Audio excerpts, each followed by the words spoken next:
should have worn my visor. Which way is that sun going to go? That way? Behind us or in front of us? East to west, so behind us. Oh gosh! Yeah. All right, soon, please. Yeah. Holy balls! Okay, just give me in your microphone there. Just give me Edgar Blackhawk. Just Edgar and Blackhawk from Camp Randall Stadium. okay.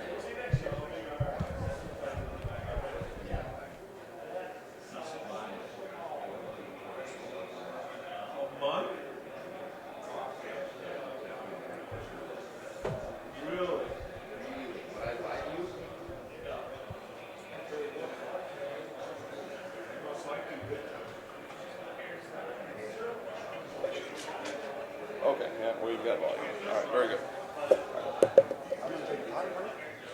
It's on the totally opposite side. Perfect. So that's our we've got 10:50 left before. Is that what it's saying? Oh, okay. So let's go. We'll plan for the 5-minute mark. Okay. Perfect. The mics are hot. So. Okay. Sounds good. Once you get up and running, just keep it. Yeah, exactly.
Yeah, I got up here. I don't know if it'll be hard in the sun, but once you get down, and especially once the sun goes away, Yeah. it'll be a little tougher. But So, are you going to keep stats? I was gonna bring them up on my computer because I'm sure They'll keep them live here Yeah. for us? Okay. Well, and they'll have on the scoreboard too. It looks like yeah. they'll have stats there too. and they'll have printouts probably at halftime at the end. So. Okay, so a strategy we can use, I'll do color. And a strategy we can use is if you can't see the number during the play call, you can just say Edgar hands off, Blackhawk hands off 2, and then as part of my color, by that time be able to gather up who it was and do it that way too, if you can. Yeah. Then just go general labels. Okay. And the one I know is Carson, but so that'll be. Yeah, he's 11. Yeah. Gooden is 9 or 8, and Rates is 8 or 9. Good is a rates. Yeah, Rates. Yeah, yeah, right. Yeah, they'll do all the work. So, hi, how are you? Zaleski by chance? Yeah. I'm Arnie Peck. I worked at the radio stations in Oh. Marshville for 21 Well, years. So yeah, sure, I know the name. I don't know if we ever met, but left in 2010. I worked for 2010. Holy Yeah. man. well, Yeah, you hung on for a long time. I guess what I'm saying. 89 through 22. Exactly. Yeah. Exactly 21 years to the date. So, but I'm going to hang it up next year sometime. And Oh, okay. Yeah, my dad, he retired, officially just retired this past spring. okay. He hadn't. Let me turn these down here. He left the newspaper 2 years ago. He did a radio show down in Muncie, Indiana, for the last 2 years, and just didn't want to do it again this year. Yeah. Thought that's enough. So I'm the sales guy at the stations in Fort Atkinson, and then I do Whitewater Warhawk football.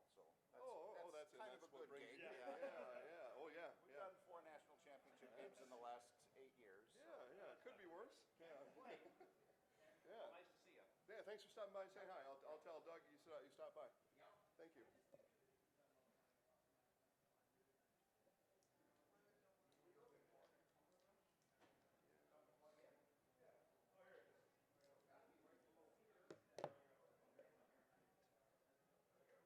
One by one here, I'm getting these things figured out.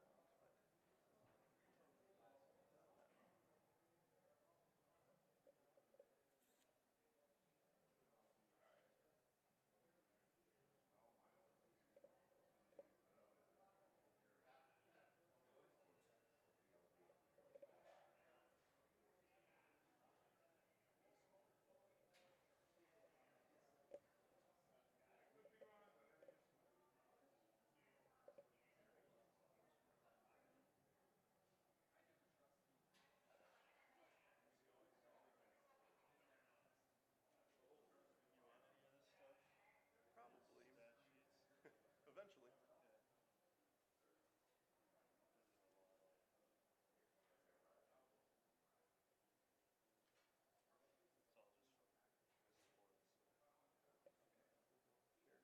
5 minutes here. So we'll turn you on. You're back hot now.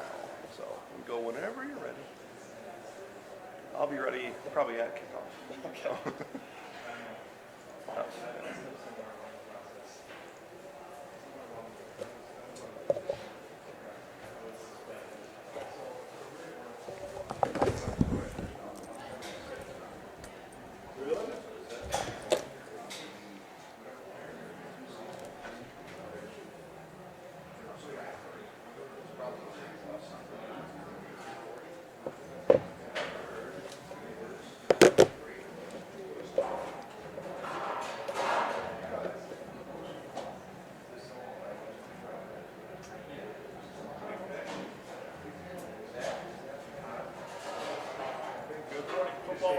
Welcome to Camp Randall Stadium, the campus of the University of Wisconsin in Madison for Game 1 of the 2018 High School Football State Championship. You will have the Edgar Wildcats coming in 13-0 overall, 6-0, finishing up in the Merriwood Conference.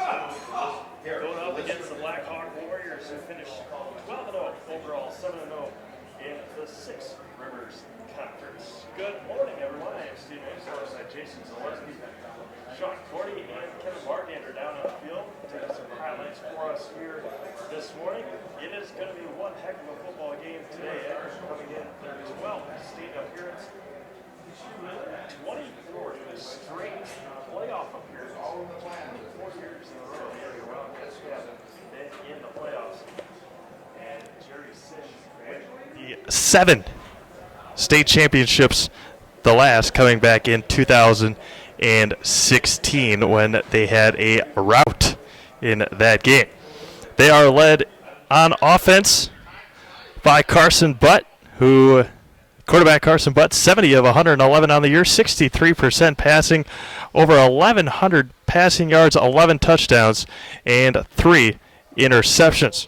Passing anyways. Will Rates is the workhorse for the Wildcats. 108 rushing attempts, 753 yards, and 22 touchdowns. He does only average 63 yards rushing per game, but that has to do with players like Kyle Brewster, Caleb Haferman, Carson Butt. Just a well-rounded football team is this Edgar Wildcats team. We're just about 2.5 minutes before kickoff. Their defense, Jason talked a little bit about it yesterday during the live stream that they had. They have only given up 43 points all season long. 3.3 points a game.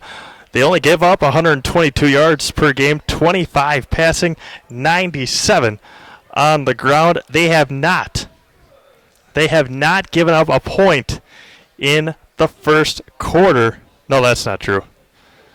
But they have, again, only given up 43 points all season long. One of the best defenses in the state this year. And again, they are head coached by Jerry Sins. The Blackhawk Warriors coming in 12-0 overall, 7-0 in the Six Rivers Conference, head coached by Corey Mills. He has that one state championship win in 2013. They lost last year to Bangor, and they are 1-2 overall. They are 1-2 in 3 state championship appearances. A team with just 25 players and a high school with just 99 as a high school enrollment. But their offense, 36.8 points a game. A lot like these smaller schools, they do a lot, and I mean a lot of their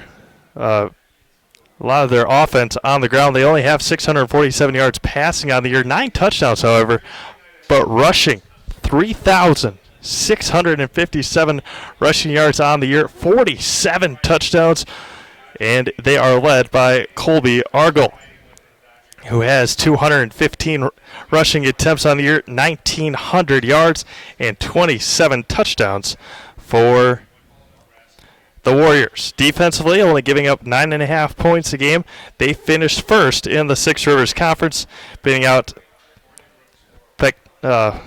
Petitonica and Argel, who finished 6-1. Potosi and Caseville at 5-2. Benton, Scales Mound, Illinois 4-3. Highland 3-4. River Edge at 2-5. Schulzburg at 1-6, and Belmont at 0-7. We're about to play the national anthem here at beautiful Camp Randall Stadium for Game 1 of the 2018 State High School Championship. Before, again, we get into more of these stats, Austin Miller, Edgar Wildcats field goal kicker, coming in 43 of 55 on PATs. So, can't quite hear the public address announcer, but the time has come, and it is down to 12 minutes. All right, Steve, we'll step in here, take a break and take a breath and get recalibrated here. It's, the national anthem is playing. No audio here in the press box of the national anthem. Sorry. We go honor the flag along with them. And nice to be here momentarily just at the conclusion of today's national anthem. We'll just all have to imagine the song. Step aside here for just one moment while the national anthem does play.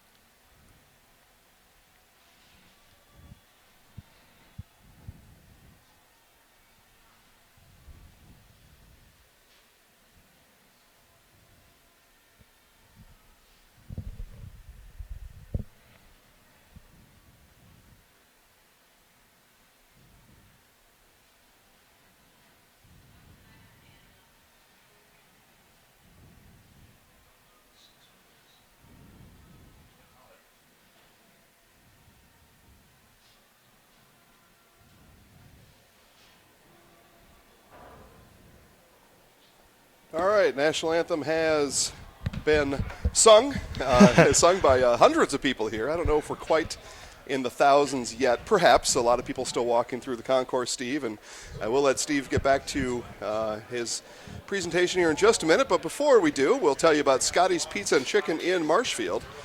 And it is today's pizza delivery choice for you. Scotty's is the world-famous home of the bacon, broccoli, and cheese pizza, along with other specialty pizzas to choose from. Chicken, sandwiches, salads, and a kids menu makes Scotty's Pizza the easy choice for the entire family. November is Hawaiian Chicken Month, and that means 20% off. See the menu online at scottyspizza.com or call 715-384-8118. Scotty's Pizza and Chicken. Draxler Transport is committed to providing our customers and drivers with safe, on-time deliveries. Today's economy demands we consistently meet our customers' ever-changing needs. Our customers can be rest assured knowing our top priorities are to represent them and ourselves in the most professional manner possible. While always keeping safety and on-time deliveries our top priority, Draxler Transport commitment, safety, professionalism, opportunities at Draxler Transport for $65,000 annually. Apply right now at DraxlerTransport.com. Back to Steve Maves. Thank you, Jason. As Edgar is being introduced on the far side, they are on the far east side. of the stadium. A lot of their fans in the shade already, in the shadows of Camp Randall Stadium. Blackhawk is right down here in front of us. We are high above high above in Camp Randall Stadium on the 8th floor as we are going to bring you this Division 7 state championship game. Again, Edgar coming in at 13-0 overall in their 12th state appearance in school history, 7-4 overall. Their last championship coming back in 2016. The Blackhawk Warriors are being introduced as we speak. Corey Mills is the head coach. He has the Blackhawks' only state championship win. They are 1-2. This is their 4th state championship appearance in school history. As going through the lineups again, beautiful day here in Madison. A couple of clouds here and there, but overall absolutely picturesque for a state championship football game here this morning. This is game 1 of 3 that we will bring you. This is Edgar and Blackhawk, and then we'll bring you Racine Lutheran and Iowa Scandinavia at approximately 1 o'clock, and then Stratford and Fond du Lac St. Mary Springs at around 4 o'clock. So we will be here all day long to bring you 3 state championship winners and 3 state championship games for you here this morning. The big thing, I think, for the Edgar Wildcats, and especially Blackhawk, is special teams. Edgar has shown over and over and over again that they are dangerous, not just offensively and not just defensively, but their special teams has been remarkable all year long. A couple of kickoff returns to begin the year, and then a couple weeks ago they had 2 punt returns for touchdowns in a rout in their game in round 3 of the playoffs.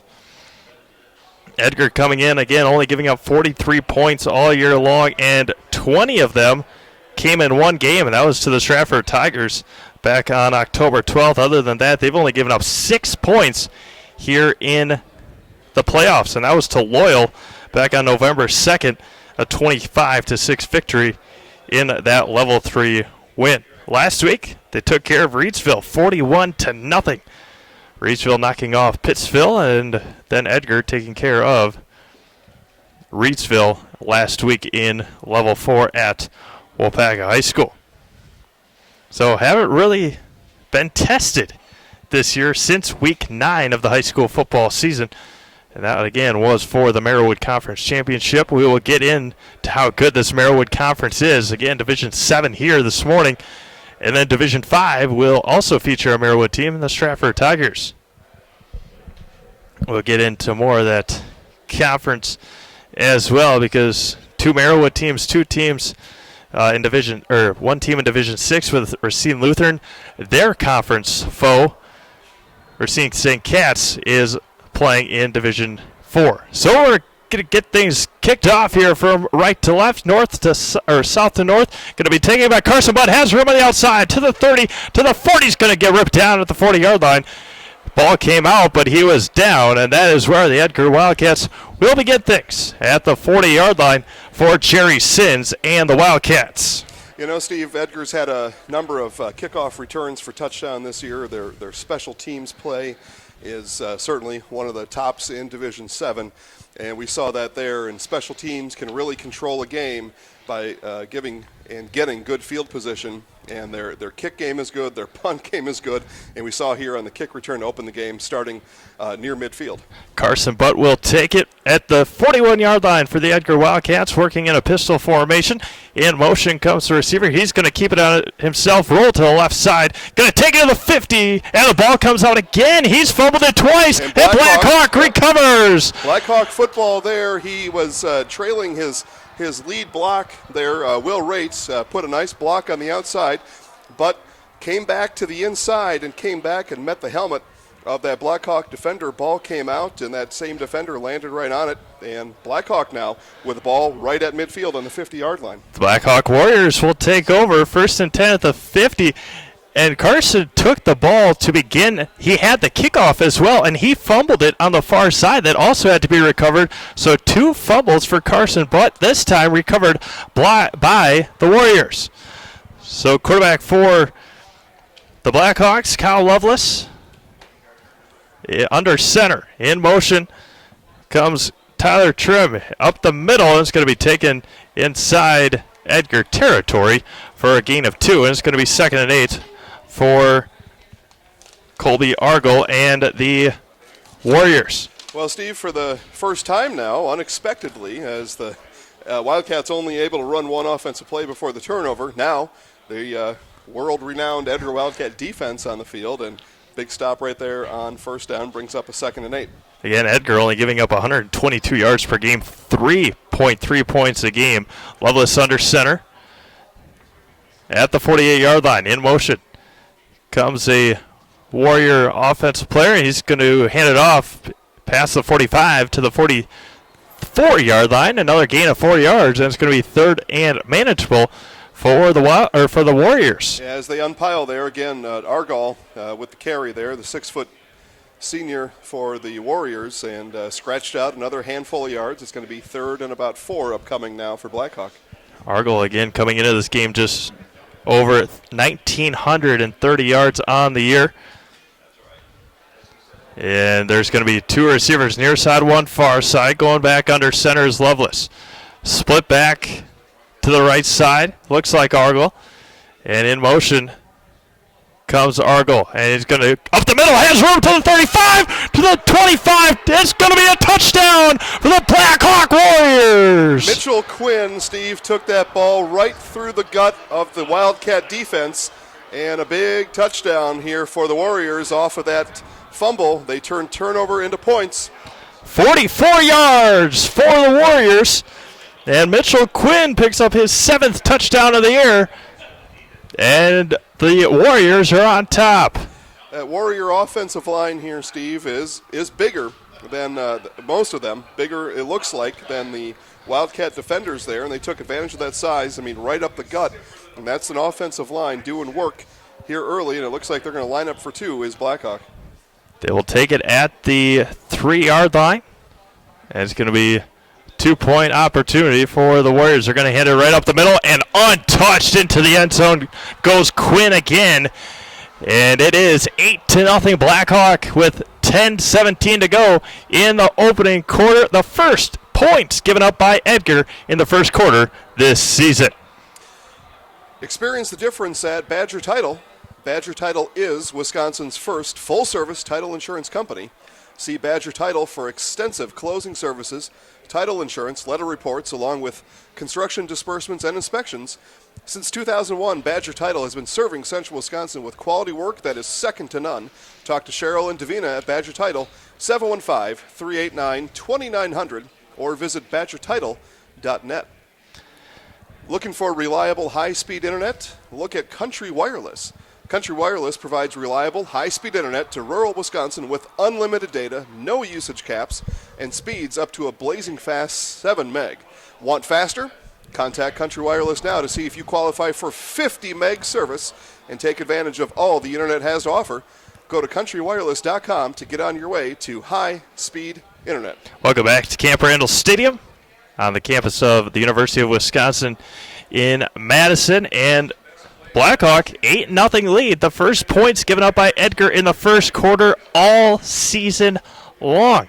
They've only It's amazing when you say that. I mean, it's certainly what they say in the UP, a true fact. But I mean, that is just purely amazing. And then here in the state title game, that streak comes to an end. However, Blackhawk does average just under 37 points a game, so they do put points up on the boards. 56, 64, 52 twice. 36, 32, 62, 36, and 24 on the year. So just waiting for the OK signal from our TV guys down on the field, standing around the 21-yard line. But we will kick off now from right to left. Again, will be the Blackhawk Warriors, who have an 8-0 lead after an opening play fumble by quarterback Carson Butt. he has thrown 3 interceptions this year, don't have fumble numbers. They'll be kicking at the 40. A dribbler up to the 25. Going to be taken out of bounds at a 30. The 25 going to get past a defender and get knocked out of bounds. Yeah, That's nice, Caleb Haferman. Yep, nice return there by Caleb Haferman, 5'10 junior here for the Wildcats. And again, it's the exact same spot on the field. Started both drives now at the 41. See now what the Wildcats can do on offense. They've run one offensive play, and it was a nice gain by Carson Butt, except for one thing. He didn't bring the football all the way with him. See what the Wildcats can do here on possession number 2. 1st and 10 from the 41-yard line of the Wildcats, working from left to right, north to south as we look at it. Shotgun formation will be Carson. Standing at his own 36, he's going to roll out to the right, look for a receiver, has him wide open at the 50, inside Blackhawk territory, and it's going to be a 1st and 10. Yeah, that was a nice catch there by Drew Gooden, brother Ty, also a big player here for the Wildcats, but Drew gets his name called here early, and it's a 1st down Wildcats. Perfect play for Edgar had Butt rolling out to the right and stood right in the zone, was the receiver, and it's going to be 1st and 10 for the Wildcats in Blackhawk territory, trailing 8-0 with 9:50 to go in the opening quarter. Pistol formation again, in motion goes Mason Stout. He's going to roll out to the right again, get by a defender, go all the way down to the 10. A defender slips, and it's going to be a fumble again. Fumble here, it's going to be picked up by Edgar at the 5. Big swat came there from the Warrior defender and caught him from behind after the catch was made. Didn't see him coming. Came through and kind of punched the ball out from behind. And Edgar, lucky to get back on it here. We'll see as we take a look at a replay who was able to get back on the ball. As there we see the big swat coming. And then it looks like it was Mason Stout. No, it was Caleb Haferman coming in to save the day on the 5-yard line. Edgar now 1st and goal from just inside the 5. Couple nice pass plays so far for Edgar on this drive, and they have it again inside the 5-yard line. Carson Butt under center. No, he's going to take it on the handoff. Rolls to the left side and into the end zone. Touchdown, a handoff from Caden Higgins. Made that look pretty easy there, Steve. Yeah. They dropped Butt back in a full house backfield. He was the middle back in that full house, and it was just a straight handoff right through the guard tackle gap and essentially walked into the end zone for the touchdown. 3 plays. They go 59 yards, and it is 8-6 now in favor of Blackhawk. Edgar going to try to answer with a 2-point conversion of their own. Austin Miller, their place kicker, 43 of 55 on the year. But they do trail by 2 early on. Carson Butt, shotgun formation, rolls out to the right, looking back, and can't find a receiver. Has him back in the end zone and caught. Yeah, nice job there of just staying open. Simon Brame with the 2-point conversion there. And those receivers, Steve, in the back of the end zone just kept moving left, a little bit left, and finally Butt able to spring free, find the guy open. He was about a half second from being taken down, but tie game. Yep. With 9:13 to go, Edgar answers back. It is Blackhawk 8, Edgar 8 from Camp Randall Stadium. Introducing the new way to survive planning a party. Hire Gabrielle Lynn & Company to do all of the preparation, setup, shopping, decoration, and cleaning for you. Gabrielle Lynn & Company is a local party planning business with pricing options to fit any size budget. Call 715-630-4381 or go to GabrielleLynnandCompany.com for more details. Gabrielle Lynn & Company. Welcome back to Camp Randall Stadium, Division 7 state championship game. It is the Edgar Wildcats and the Blackhawk Warriors here on this beautiful Thursday morning in Madison, Wisconsin. Steve Hibbs alongside Jason Zaleski, Sean Cordy, and Kevin Bargander are down on the field somewhere getting highlights for us. They're down there. They're down there, and that's a good reminder, Steve, as we talk about that. Highlights will be available post-game about 90 minutes after the game, or just as fast as their somewhat cold fingers. It's not quite freezing out there, but just as fast as their fingers can work here post-game. There'll be highlights up on Facebook at Zaleski Sports Show. Again, about 90 minutes or, sometime before halftime of the next game. And those of you that are listening, we thank you all for joining us and thank our sponsors for help to put this broadcast out for free to you. And then, of course, when you're done listening, go on Facebook at Zaleski Sports Show and check out all the visual highlights of this game. Austin Miller kicking from left to right, and a line drive kick. It will bounce at the 10 and be taken at the 1 yard line by the Blackhawk. At the 5, has nowhere to go. To the 10, rolls out to the near side, has room to the 20, and trips over his own player. The ball came out. Was he down?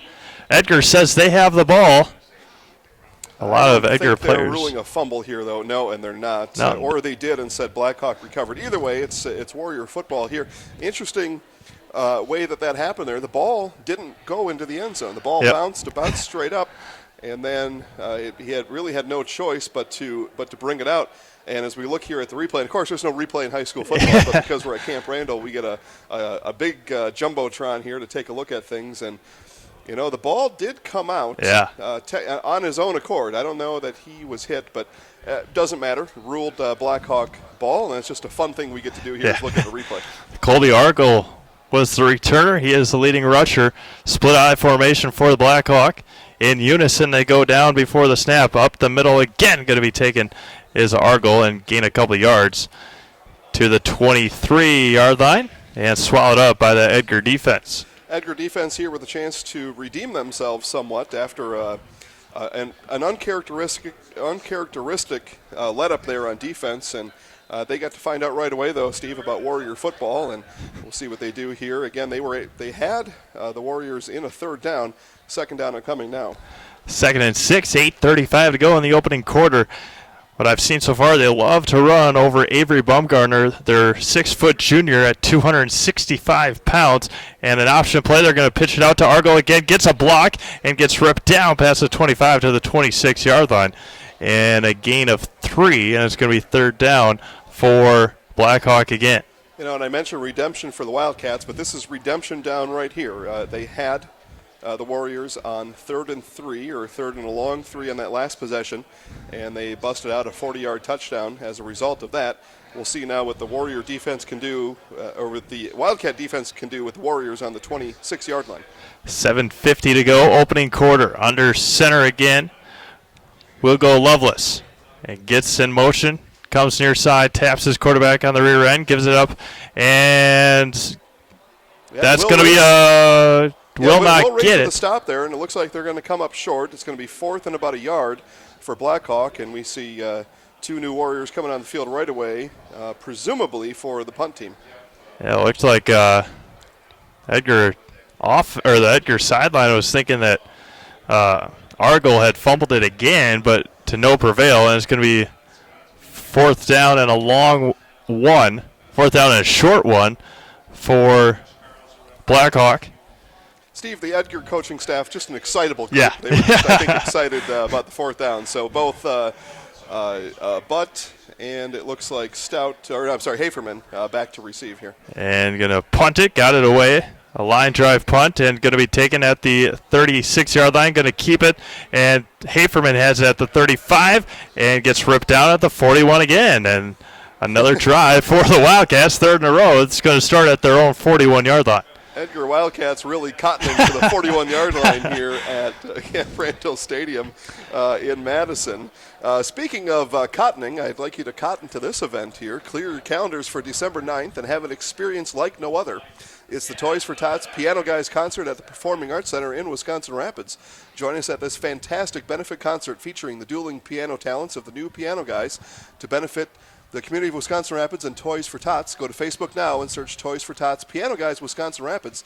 Tickets available for this fun and great cause. It's the Toys for Tots Piano Guys concert in Wisconsin Rapids. 1st and 10, they're going to pitch it off to Kyle Brewster. Has room to the 50, outside to the 40, cuts back into the 35, gets ripped down, and a huge gain on 1st down, and Brewster takes it all the way to the 34-yard line of Blackhawk.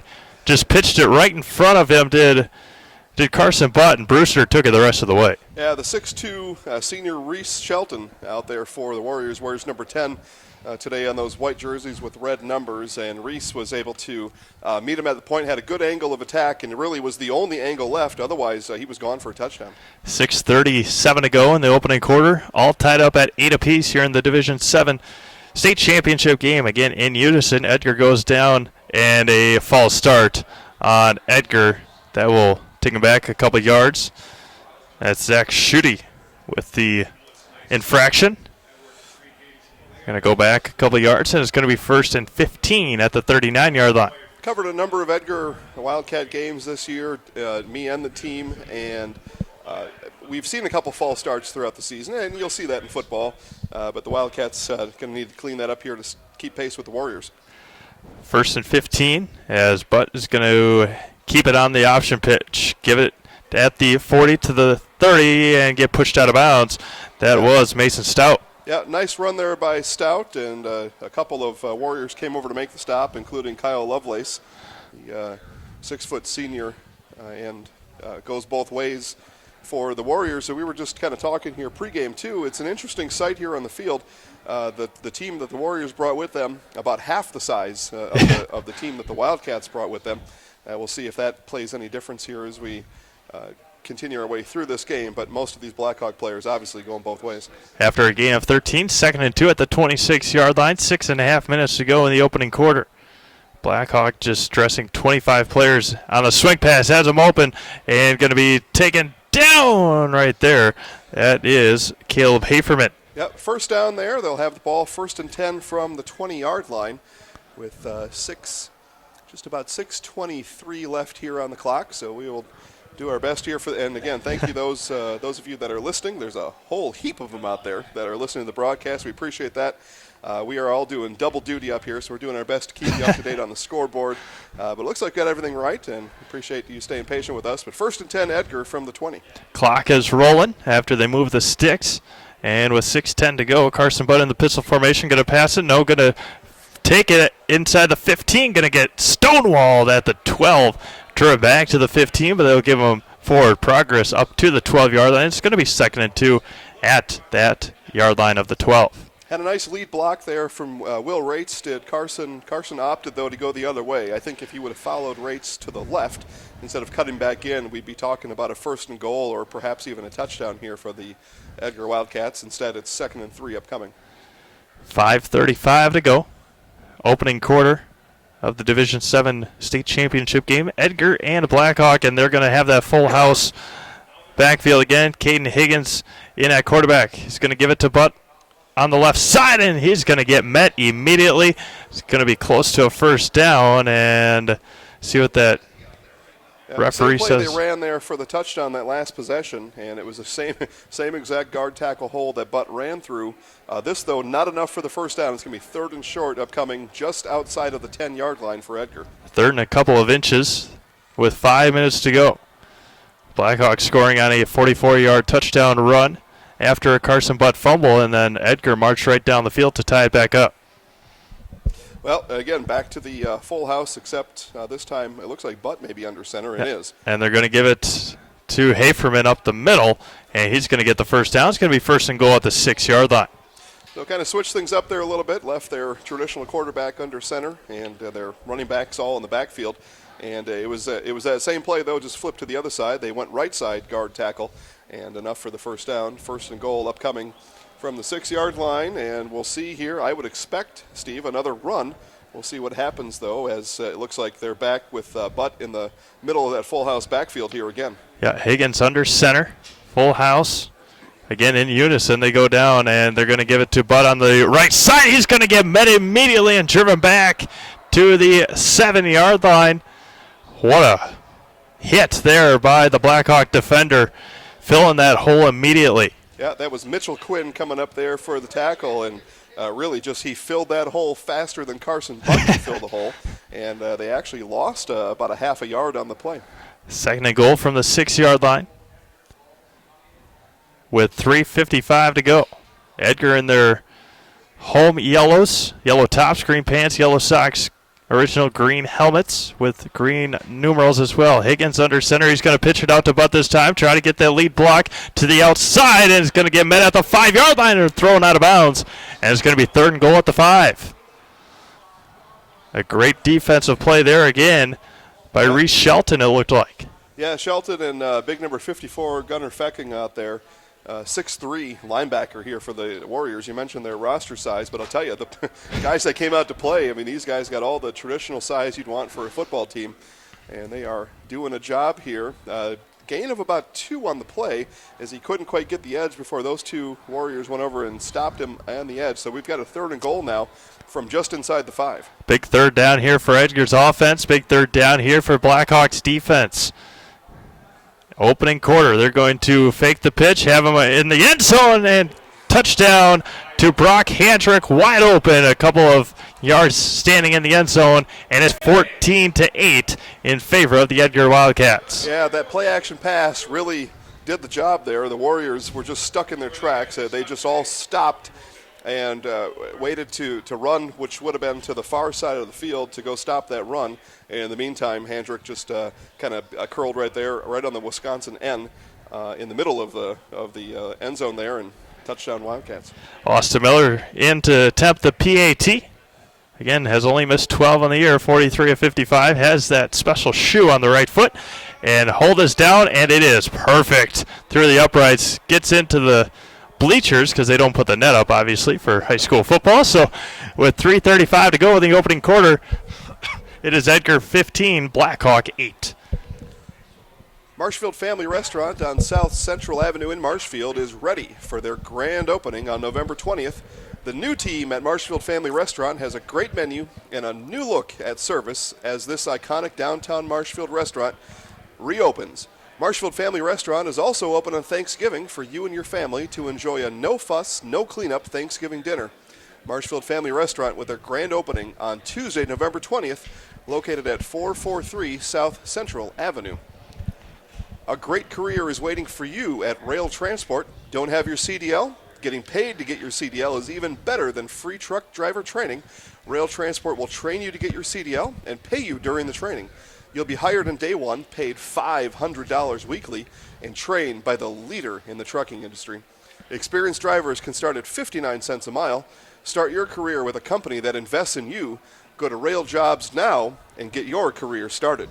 Welcome back to Camp Riddle Stadium. Steve Maves alongside Jason Zaleski. Edgar was down 8-0, now up 15-8 with 3:35 to go in the opening quarter. Austin Miller is about to kick off for the Wildcats. Their offense today is pretty balanced. 67 on the ground, 65 through the air.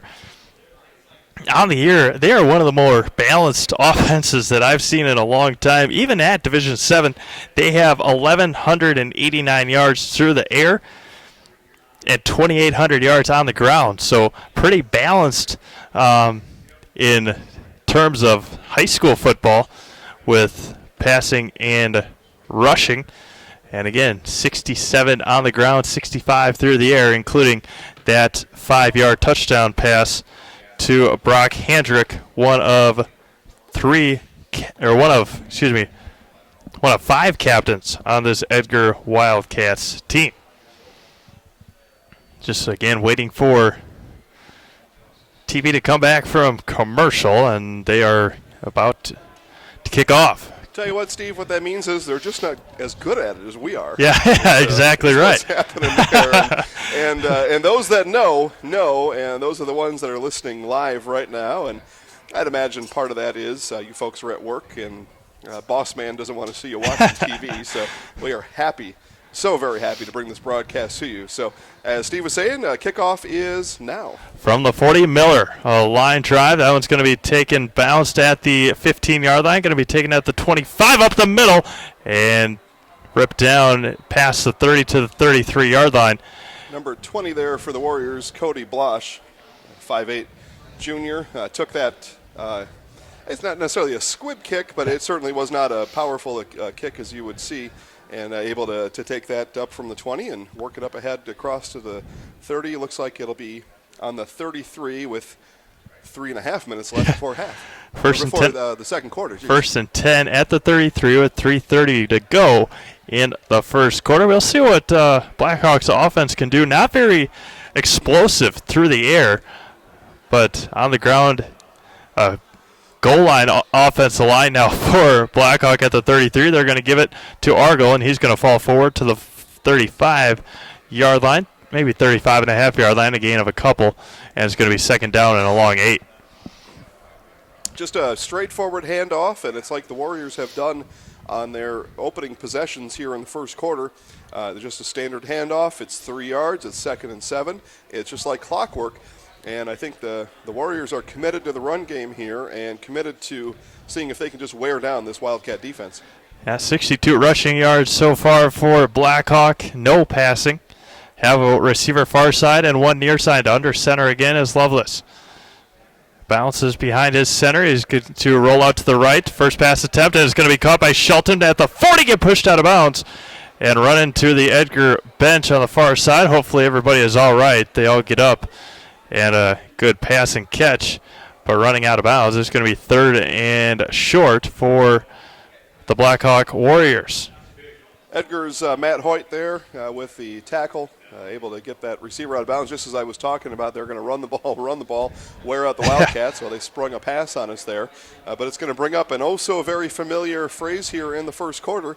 It's 3rd and short for the Warriors. 3rd and 1 for Blackhawk. Reese Shelton, the leading receiver coming into this game, he just had 18 receptions for 329 yards. The next one had 98. That's Colby Argle. 3rd one. Short one. Going to keep it is Lovelace, and that far referee looks like he gave him enough. That's going to be a first down for Blackhawk. Interesting play there for Blackhawk. It was that was a run option there, and it's a quarterback. You see this in the NFL where the quarterback puts the ball ahead into the running back's abdomen and then pulls it out or leaves it with. In this case, he kept and thought he had a better chance at that first down, and I think either of them would have had a first down. So 1st and 10 now from the 43-yard line. 1st and 10 with under 2.5 minutes to go, opening quarter. Lovelace under center again, a receiver far side. Shelton, the tight end, split outside. He's going to keep it, pitch it back to Colby Argle, and he's going to fall to the 50. Clock keeps running, and it's going to be 2nd and 4 or 5 on the far side, far hash mark. Big run there for the Warriors. Could have been more. Carson Butt ranging over from his safety spot, able to meet him at the point of attack, took a nice angle there. But they had Warriors had the Wildcat offensive line beat to the outside, and it was Butt that kept that from being a 20-yard gain, and instead a 5-yard gain at the 50-yard line. 2nd and 4, under 2 to go here in the first quarter. As Edgar leads 15-8, under center again is Lovelace. Receiver near side and one far side. Going to give it up the middle and fall forward past the 49 to around the 48-yard line. And it's going to be 3rd and 2 for Blackhawk. It's more of that standard issue, run up the middle there. There was nothing fancy about that, just a straight handoff on a reverse pivot from the quarterback and running back handoff straight ahead. And just telling the Edgar Wildcats, here's what we got, come and stop us. And here we go, broken record. It's 3rd and 3 for the Warriors. 1 minute to go in the first quarter. 2 receivers far side, tight end near side. Split backs behind Lovelace. And in motion. And they're going to keep it as Lovelace has room to the 45, to the 40, run into the official, and falls past the 40 to around the 37-yard line, and a nice play. And it's going to be 1st and 10 for the Blackhawk Warriors. Blackhawk really running that run option to perfection there. Again, that was another one of those where quarterback put the ball out into his running back's abdomen, pulled it back in, got the Edgar defense flowing to the far side of the field, and then he cut back here to the near side of the field, and a big gain is the result of that kind of play. 1st and 10 with 40 seconds to go in the first quarter. 2 receivers far side, 1 near side, split back to the near side behind Lovelace. In motion comes Argle. And going to keep it up the middle and met immediately. Nice job there by the Edgar defender. Yep, that was number 44, Brian Baumgartner on the tackle there as he came and filled the hole. But again, on first down, Blackhawk with a nice run, gain of about 3.5, and they just keep chugging down the field here. And they don't need to run another play. We'll see if they do to end the first quarter. 92 yards of offense so far for Blackhawk, 86 on the ground, 6 through the air. They are 3 for 4 on third downs, and that will do it for the first quarter here from Camp Randall Stadium here on the campus of the University of Wisconsin-Madison. After one, it is Edgar 15 and Blackhawk 8. Osterman Electric is your electrical contractor specializing in residential and commercial wiring. No job is too small and any job is the right size for Osterman Electric. Safety, quality, and dependability is not the norm at Osterman, it's the only expectation. The team at Osterman is ready for you now at 715-937-3706 or see them on Facebook. Osterman Electric is your electrical contractor specializing in residential and commercial wiring. Scotty's Pizza and Chicken in Marshfield is today's pizza delivery choice for you. Scotty's is the world-famous home of the bacon, broccoli, and cheese pizza, along with other specialty pizzas to choose from. Chicken, sandwiches, salads, and a kids menu make Scotty's Pizza the easy choice for the entire family. November is Hawaiian Chicken Month, and that means 20% off. See the menu online at scottyspizza.com or call 715-384-8118. Scotty's Pizza and Chicken. Welcome back to Camp Randall Stadium. Steve Mapes alongside Jason Zaleski from the Division 7 High School Football State Championship game. Is Edgar 15 and Blackhawk 8. However, Blackhawk marching a little bit here at the end of the first quarter. Now starting the second quarter, working from left to right or north to south. The south end zone bleachers all in shadows, and the Edgar fans starting to get a little bit of sun on that far side. Edgar on the east side and Blackhawk here on the west side right below us. But if I could be selfish here just for a little bit, finally the sun started to go behind us, and I can see our production screen now just a little bit better. We first got here, the sun was staring me right in my eyes, and, well, as you can see, the graphics on the screen are getting a little better minute by minute here, and that's because I can see the computer screen better minute by minute here at Camp Randall. Again, that sun drifts behind us, and it just makes for a better product all the way around. But, yeah, essentially here in just a bit, the fans here at the stadium are going to be in full sun. It's not a bad day outside. I see a couple in blaze orange. Maybe stop to see if they can find a couple deer on their way back to Edgar after the game. And why not? You made the trip all the way down here. And might as well do something fun on the way back. So they're all set to go. But quite a contingent here from both schools. Good turnout all the way around, Steve. It looks like we are ready for the start of quarter number 2. All right, 2nd and 7, ball at the 34-yard line in Edgar territory for Blackhawk. Loveless under center has a man in motion and going to keep it as Loveless on the near side. And it's going to be out. It looked like the ball was out, and they're going to say he was down. A very close call. Coming up with it was Brock Antrick, but that's Gooden. Yeah, Ty Gooden came running out of there with the ball up, pointed towards the Edgar end zone. We'll take a look at the big screen here and see what might have happened there. And the ball actually probably did come out there, but again, we've got the privilege of seeing this big screen. But it was Brock Hendrick with the strip. Blackhawk retains the ball. It's 3rd and 4 upcoming. 3rd and a long 4 for Blackhawk. Under center again is Loveless. Let's see if they're going to pass. In motion again comes Braden Schiefferl, and they're going to hand it. Has room on the near side. It's Argel. He's going to fall past inside close to the 25-yard line. They're going to put him at about the 26, but that will give him enough for a first down. He needed 4. He got 5.5, and it's going to be 1st and 10 for Blackhawk. Yeah, and that was all on the cutback there on the run as the Edgar defense had the sideline bottled up. He saw that immediately, cut back inside, and got just enough for the first down. And that's going to set up Blackhawk here down by 7 with a good opportunity here from the 25-yard line. Blackhawk, the runners up a year ago to Bangor. And under center is Loveless. They have made the playoffs 13 of the last 14 years. In motion is Argel again. They're going to pitch it out and have nowhere to go. All the way back to the 30-yard line, a loss of 5. And great defense there by the Wildcats. Yeah, what a play there coming up on the ball. I just want to double-check the number. I'm pretty sure who it was, but this will surprise nobody when I tell them that Will Rates came flying up from his linebacker spot. Loss of 4 on the play, and Rates identified the ball carrier right away. That pitch came outside to his side, and he flowed right through and then went and attacked the ball. Looks like we're going to have a timeout here upcoming. And Blackhawk taking their first timeout with 10:39 to go in quarter number 2. It's going to be 2nd and 15. Ball on the 30-yard line here from Camp Randall Stadium in Madison. Draxler Transport is committed to providing our customers and drivers with safe, on-time deliveries. Today's economy demands we consistently meet our customers' ever-changing needs.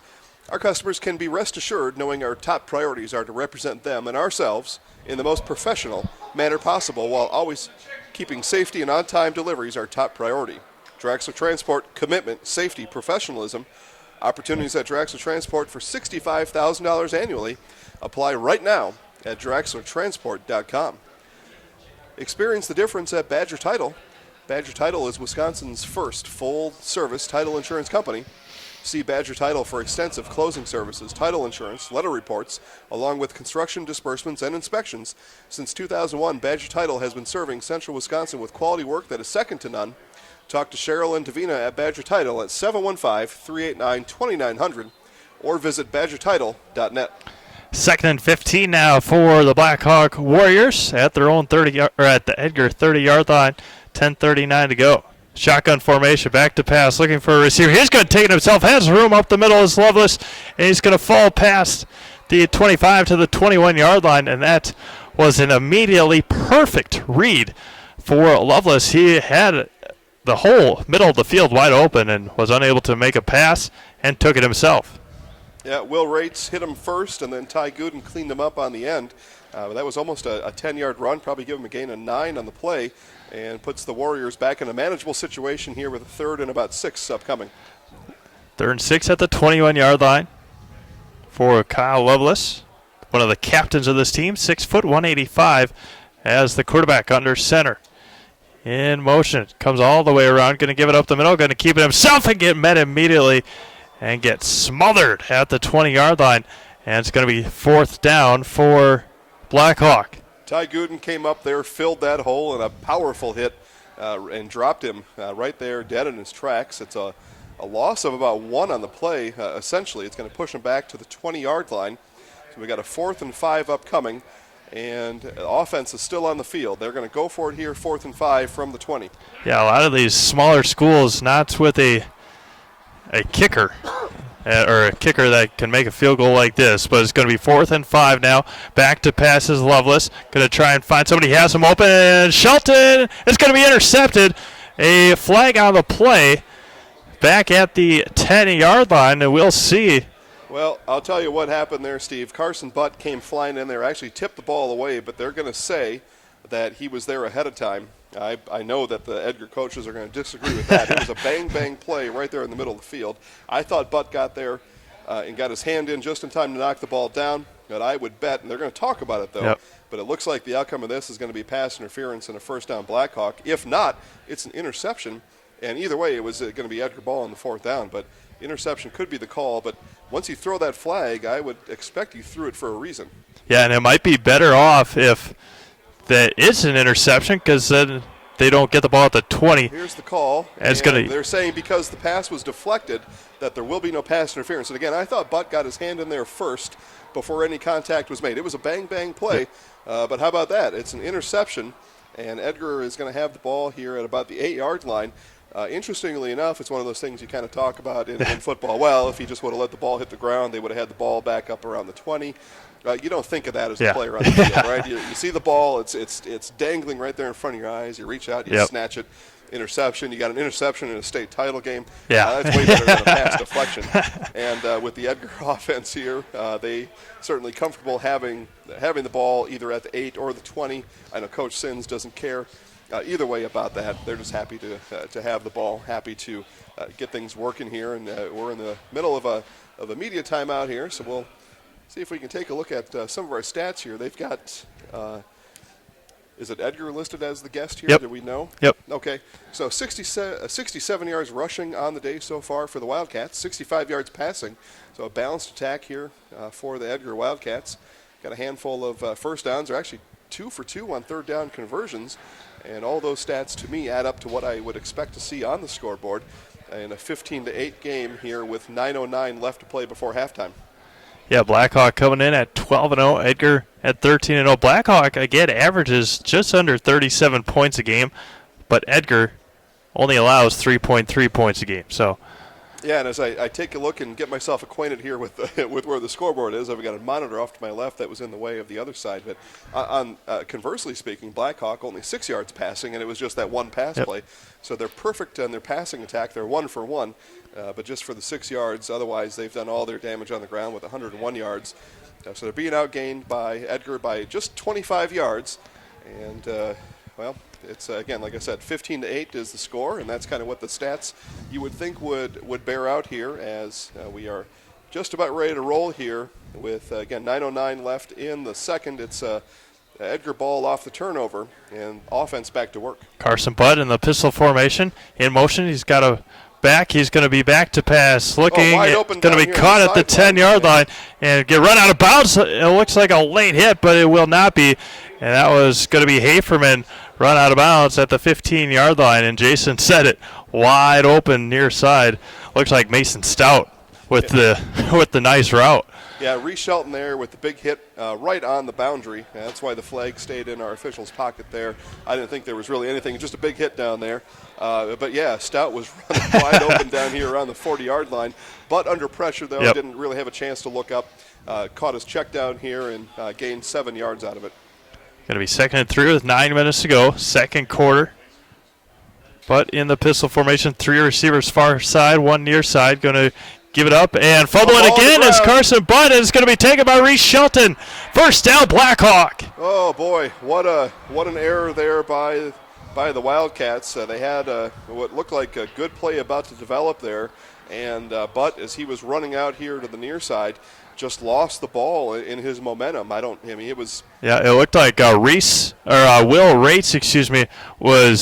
he had it in his chest or in his midsection just a little too long. It was trying to pull it out and then lost control of the ball. Yeah, self-inflicted there by the Wildcats. So now defense back on the field, and Blackhawk about where they left off there on their last possession from the 14-yard line. 1st and 10 at the 14. 8:56 to go in the second quarter. Second turnover by the Wildcats, and in motion comes Shelton. Going to give it up the middle, half room inside the 10, and fall forward to around the 7-yard line. And a good gain of, they'll give them 6. So it'll be 2nd and 4 for the Warriors. R.J. Knetter there ranged up from his linebacker spot and came and put the hit on to stop the damage where it was. It looked like it was going to be possibly even a longer play than that, but Knetter came in, filled the gap, and it's going to be 2nd and 4 here upcoming. And Wildcats and Carson Butt standing on the goal line in a safety spot. They're backed up now, and again, Blackhawk in a real good spot here to tie this game. 2nd and 4 at the 8-yard line. Goal line offensive line for Blackhawk. Going to give it to Argyle. Have room up the middle. He's going to fumble it, and it's going to be taken by Blackhawk at the 1. Boy, I'll tell you, wow. Edgar had a real chance. That was Carson Butt that was there, had a chance to fall on that ball, and alertly, the Warrior offensive player that was out here on this near side kind of moved Butt out and held him down so he couldn't get the ball and let his teammate come in there and scoop it up. We'll see here on the replay. But look, Butt's got a perfect opportunity for that, and it was actually number 3, Mitchell Quinn, pushed Butt out of the way and to let his teammate come and fall on the ball. So 1st and goal now.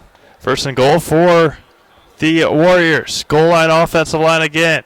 Lovelace under center. Going to give it to Argyle. He's going to fall into the end zone for the touchdown.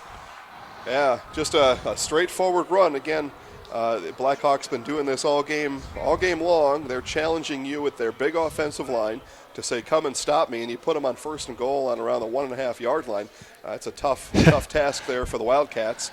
And just like that, we've got a 1-point game here at Camp Randall. Yeah, it is. Edgar 15 and Blackhawk 14 with 7:46 to go in the second quarter. 14 points for Blackhawk so far off of 2 Edgar turnovers. And it looks like Lovelace again. They'll try for the 2-point conversion. Under center is Kyle. Going to hand it up the middle to Quinn. He's going to get met immediately and will not make it.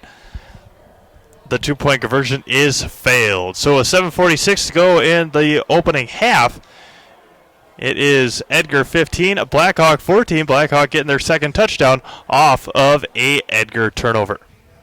Looking for reliable high-speed internet? Look at Country Wireless. Country Wireless provides reliable, high-speed internet to rural, central Wisconsin with unlimited data, no usage caps, and speeds up to a blazing fast 7 meg. Want faster? Contact Country Wireless now to see if you qualify for 50 meg service and take advantage of all the internet has to offer. Go to countrywireless.com to get on your way to high-speed internet. Introducing the new way to survive planning a party. Hire Gabrielle Lynn & Company to do all of the preparation, setup, shopping, decoration, and cleaning for you. Gabrielle Lynn & Company is a local party planning business with pricing options that fit any size budget. Call 715-630-4381 or go to GabrielleLynnandCompany.com for more details. Gabrielle Lynn & Company, I'll tell you, Steve, Gabrielle Lynn & Company, we took a shot with Gabrielle on my son's graduation party. Did a spectacular job there, and certainly makes life easy. And we've got things pretty easy up here. Well, the elements, his full sun now is about on every spectator here, and we've got a game. Yeah, yep. It's the defense, especially for Blackhawk, showing up, forcing a couple of turnovers off of a team that doesn't turn the ball over. I mean, Edgar is a very well-rounded, well-sound team, and Blackhawk, a reason that they are here in the state championship game. I mean, again, only 25 players, but, man, they are relentless. They are a very good team, obviously, 12-0, going undefeated in conference and marching their way through the playoffs. But Edgar, a team that hasn't had much adversity all year except a little bit in that Stratford game, finds themselves in a tough game against a very good Blackhawk team. Yeah, I would say 11 on 11. These teams very evenly matched. The scoreboard proves that out as we take a look at total yards, 121 to 138. That's about as even as you can be in the state championship game. So Blackhawks best 11, Edgar's best 11. And it's essentially a push, a draw right now as a kickoff here, and Edgar about to get their second possession here in the second quarter. Edgar has only given up 100, or onside kick. Only gives up 122 yards, and that one's going to be covered up, it looks like, by Austin Miller. They kicked it right at him, and he was able to fall right on top of it. Kicking it right at the kicker. But newsflash for Blackhawk, Austin Miller's an incredible athlete out there. Not only can he drill 40, 45-yard field goals, but he's a good athlete anyway and a good football player. But onside kick attempt, that was a straight-up onside kick attempt. Just trying to catch the Wildcats off balance and trying to push them somewhere other than that 41. Well, now they put them up to the 47. So joke's on you, I guess. That way. So Edgar starts now from their own 47. Here we go. 1st and 10 with 7:46 to go in the second quarter. 15-14 in favor of the Wildcats. Shotgun formation comes near side. They're going to reverse it, and going out to the far side has room to the 50. And there's going to be a penalty at the 45-yard line. A good gain, but looks like there's probably going to be a holding. Yeah, they had something going there, but Drew Gooden, in just trying to make something happen there, just got a little bit too handsy there. It would have been a nice gain. It was going to be a gain of about 7. Could have been more if Gooden would have just been able to get his shoulders turned around and make that block here to the interior of the Warrior defensive line. They might have been able to spring them for a lot more than that. They had the Warriors off balance. But again, Gooden just trying to maybe do a little bit too much, and it's going to result in a 1st and 20 for Edgar. With 7:38 to go, like you said, just doing a little too much, trying to spring stout, and it's going to be 1st and a long ways, 1st and 22 for the Wildcats at the 35-yard line with 7:30 to go in the opening half. Well, perhaps Edgar there a little bit uncomfortable not starting on the 41 and needed to a little closer back there. Yeah. Two receivers near side, two far side. Coming in motion again is Stout. He's going to be back to pass his butt, and he's going to going to be taken, and that one's going to be out of bounds. He's going to throw it out of bounds, and that is have an intentional grounding here. Coming up against Butt. There was no receiver in the area. I don't know. Technically, he was out of the pocket, and he did get the ball back to the line of scrimmage, but there was no receiver in the area anywhere to be found. He just kind of threw the ball up and high as he could have resulted in an interception for a while there. At our vantage point here, it looked like maybe the Blackhawk Warrior player could have got under that ball, but as it is, it landed at the 35, and the Wildcats push even further back now here on 1st down. Yeah, it's going to be Intentional grounding, and then the penalty is going to take him all the way back to where the infraction happened. So it's going to be 2nd and a mile for the Edgar Wildcats. They're going to go all the way back to the 11-yard line. The 2nd and 46 for the Edgar Wildcats. Very often. Huh? A second and 46. That's not something you see in the game of football, but we have one here. Yeah, they're going to pitch it out near side. Has room up to the 15. Going to be taken down at around the 17-yard line. In a gain of 6, it's going to be 3rd and 40 for Edgar. Mitchell Quinn getting his name called left and right here, offense and defense, and that was a nice stop there by Quinn on that pitch here to the near side. Edgar now still 3rd and a country mile here to go, and they're going to you might even consider passing the ball here. That may be a little unconventional, but there's one thing about a pass play, and is you can get a defensive foul that can give you a first down. So we'll see what Coach Sin sends in here. Under center's, but he's going to run to the outside. That's Stout again, and has room. Going to be pushed out of bounds at around the he's stepped out of bounds at the 28-yard line. And a gain of 11, so it's going to be 4th and 28. So from 2nd and 46 to 4th and 28, able to give your punter a little more room to push the Blackhawk Warriors back a little bit to flip the field in your favor just a little more. For Blackhawk, that was number 4, Tyler Treem. That was the closest defender there to that. He'll be credited with the tackle. As it turns out. But, yeah, not a whole lot of options there on 4th and half a football field. So you do play a little cautious there. It's a tight game. It's a 1-point game. Just run it and punt and let your defense go. But Edgar's going to commit another penalty. And Drew Gooden trying to get a fast start in the gunner position here. And it's going to be, 4th and 28 and now 5 yards is 4th and 33. No real difference there. The punt team still remains on the field for Edgar. Argo will be back to receive for Blackhawk. Once the punting team comes back out, he is standing at his own. He just keeps on backing up. He was at the 50. Now he's at the 45. But back to punt will be Mason Stout. And punt with the wind here, and that may have been some of the consideration there in backing up. But this one looks like it's going to dribble down inside the 30. Got the Edgar roll. It's going to be down inside the 20 at the 18-yard line. What a punt by Mason Stout, and that is where the Blackhawk Warriors will begin things here in the second with 6:13 to go, down by 1. Ball was on the 24-yard line there.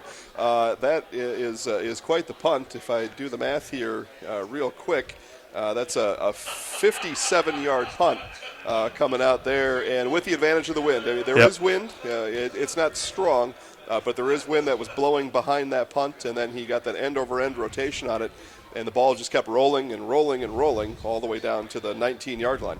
Hey, you got to believe right now this is a huge drive, obviously, for Blackhawk. If they're able to go down, take a lot of time off the clock, get a score, they have the ball to begin the second half as well. So Lovelace under center, going to give it up and just going to fall right over his ball on the ground here, center. looks like, Steve. And again, the ball comes out. We'll see. No signal on the field. The clock is still rolling, so the referees, now the clock has stopped. I don't think they agree that there was any kind of a turnover. They're going to have a conversation with each other, and now they will stop. Yep. And just to kind of talk about it, the down marker already reads 2nd down, and they're going to keep the ball with Blackhawk. Yep, a gain of a couple. He fell right over his offensive lineman. Looked like the Edgar Wildcats might have went low at the line, and Adam Hanneman is who fell on that ball, but again, no prevail. Blackhawk retains possession at the 20. Under center's Lovelace again, off balance line all the way to the right side, and Argo will fall to the 21. A gain of another one. It's going to be 3rd and a long 8 for Blackhawk. Brock Handrick came up and he sniffed that one out right away, and they were just in the end. They were just more Wildcats and Warriors on that side of the field. But again, led by Handrick there on the charge, and a gain of 1 is going to bring up 3rd and long here for Blackhawk. And just like you were saying a minute ago, Steve, it was a chance. It still could be a chance here for Blackhawk to really use up this clock, take advantage of getting the ball in the second half, as Edgar did receive the opening kickoff, but on that first offensive play fumbled, so they really squandered that situation. So big 3rd down here for both teams. to try to get a score before halftime. Shelton, the receiver to the far side, along with Argel. Receiver near side, and it looks like Blackhawk will take a timeout, their second timeout of the half. And with 4:42 to go in quarter number 2 is Edgar 15 and Blackhawk 14. Clear your calendars for December 9th and have an experience like no other. It's the Toys for Tots Piano Guys concert at the Performing Arts Center in Wisconsin Rapids. Join us on December 9th for this fantastic benefit concert featuring the dueling piano talents of the new Piano Guys to benefit the community of Wisconsin Rapids and Toys for Tots Toy Drive. Go to Facebook now and search Toys for Tots Piano Guys Wisconsin Rapids. Tickets are available now for this fun event for a great cause. It's the Toys for Tots Piano Guys concert in Wisconsin Rapids on December 9th. Marshfield Family Restaurant on South Central Avenue in Marshfield is ready for their grand opening on November 20th. The new team at Marshfield Family Restaurant has a great menu and a new look at service as this iconic downtown Marshfield restaurant reopens. Marshfield Family Restaurant is also open on Thanksgiving for you and your family to enjoy a no-fuss, no-cleanup Thanksgiving dinner. Marshfield Family Restaurant with their grand opening on Tuesday, November 20th, located at 443 South Central Avenue. Welcome back to Camp Randall Stadium for this Division 7 high school football state championship. They were just showing some highlights from last year, Bangor and Blackhawk. Bangor beating Blackhawk a year ago. Argo up and he's going to go nowhere. That looks like Quinn. They're going to stand him up, try to rip the ball out, but he will keep it. And a gain of a couple more. It's going to be 4th and 6. Yeah, that was Adam Hanneman again, just standing up his offensive line counterpart there and pushing the pile backwards. And that timeout, not able to get the Blackhawks a first down. It's going to be 4th down, and we've got Stout and Butt back to return for the Wildcats. They are standing at, it looks like Butt at the 49-yard line. Stout backing up to the 45. You're listening to Edgar Wildcats State Championship football here on Tri-Media. Steve Maves alongside Jason Zaleski, Sean Cordy, and Kevin Bargander down on the field getting highlights for us. And back to punt will be Shelton, a high spiraling punt all the way back to the 35. He has it near side 40, a lot of room to the 50, and going to run out of bounds as Caleb Haferman runs out of bounds in Blackhawk territory. Yeah, I had that wrong. I thought Stout was back there on the kick return, which would have been interesting because I haven't seen him back there all year. He wears number 20, Haferman with 21. Yeah, very nice return, and Edgar now, with that return, gets to set up on the Blackhawk side of the field. They're going with the wind, so if we think of Austin Miller in special teams, perhaps an advantage there, although Edgar rather have a touchdown here as they start inside the Warrior 45-yard line. Lipinski, the receiver near side, and they're Carson Butt telling his players to back off the line a little bit and going to give it near side, and Rates goes absolutely nowhere. Yeah, and big 54 there. Gunnar Fecking called his name a couple times in the first quarter, and Fecking again just busting right through there. And at 6'3", 235, he's able to kind of push his way around in the trenches down here at Camp Randall. Edgar with all 3 timeouts remaining. Blackhawk with just 1 as we play under 3.5 to go here in the opening half. A couple of miscues by Edgar, resulting in 2 touchdowns for Blackhawk. Edgar went down the field a couple times, scoring easily the couple times that they did. It's going to be 2nd and 9 at the 43 with 3 minutes to go. Rolls out to his right on the play action fake. Has him on the double move. At the 20, it's going to be too short and off the turf. Yeah, had Drew Gooden down there and had him open. Gooden made his move to the outside on the up and out, but a long pass all the way across the field from the near hash all the way to the Edgar sideline. Threw the ball in the air probably about 40 yards and just unable to connect just outside of the reach there of Gooden. Otherwise, Edgar could have been set up near the 20-yard line. It's going to be 3rd and a long 9 with under 3 minutes to go here in quarter number 2. Near side again is Lipinski, the tight end. So 3rd and long here. Again, the same situation Blackhawk was in a minute ago. Who wants to score here before halftime, if anybody? Rolls out to his left, goes Butt, has room. He's going to be taken to the 40. He's going to try and run, and he's going to knock. Oh, it's going to be close. What a play by Carson Butt there. Is he will come up short, but man, what a play. He had nobody open. We do actually have a flag on the near side here. We'll see what that's all about, but he had nobody open, and he was just trying to make a move and make things happen. We'll see if Edgar may have had, it's going to be holding coming up in the Wildcats, so that's going to negate that 6-7 yard run. It would have been a 4th and 3. We'll see here as they look to the sideline to see what Blackhawk is going to do with the penalty. I would expect they would accept it and move Edgar back, and it looks like that is the case. The flag was at the 42-yard line, so that'll move them back 10 yards from that spot. So it's going to be third and a – let's see where it is. It's going to be third and a long down at the 48. Yeah, Blackhawk brings a linebacker off the field. They send in Jalen Rufanacht, 5'10", defensive back here for the Warriors. They're expecting pass the whole way, so they bring a linebacker off the field, send in a speedier guy on the field, and they put Rufanacht right back at the safety position. He stands more like a punt returner back inside the 35-yard line. Under center is Carson Butt again with 2:40 to go. And Edgar's going to use their first timeout here in quarter number of the first half. And with 2:34 to go, another long third down for Edgar. It is Edgar 15 and Blackhawk 14. A great career is waiting for you at Rail Transport. Don't have your CDL? Get paid to get your CDL. It's even better than free truck driver training. Rail Transport will train you to get your CDL and pay you during the training. You'll be hired on day one, paid $500 weekly, and trained by the leader in the trucking industry. Experienced drivers can start at 59 cents a mile. Start your career with a company that invests in you. Go to rail.jobs now and get your career started. Osterman Electric is your electrical contractor specializing in residential and commercial wiring. No job is too small, and any job is the right size for Osterman Electric. Safety, quality, dependability. It's not the norm at Osterman. It's the only expectation. The team at Osterman is ready for you, and your call now at 715-937-3706 or see them on Facebook. Osterman Electric is your electrical contractor specializing in residential and commercial wiring. Welcome back to Camp Radio.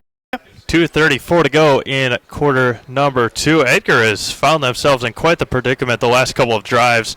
It was about 3rd and 39 the last time. It's 3rd and 18 now after the holding penalty. They're going to roll out they're going to back up, try the screen, and down goes Haferman, just slipping on the turf and goes nowhere, a loss of about 5 more.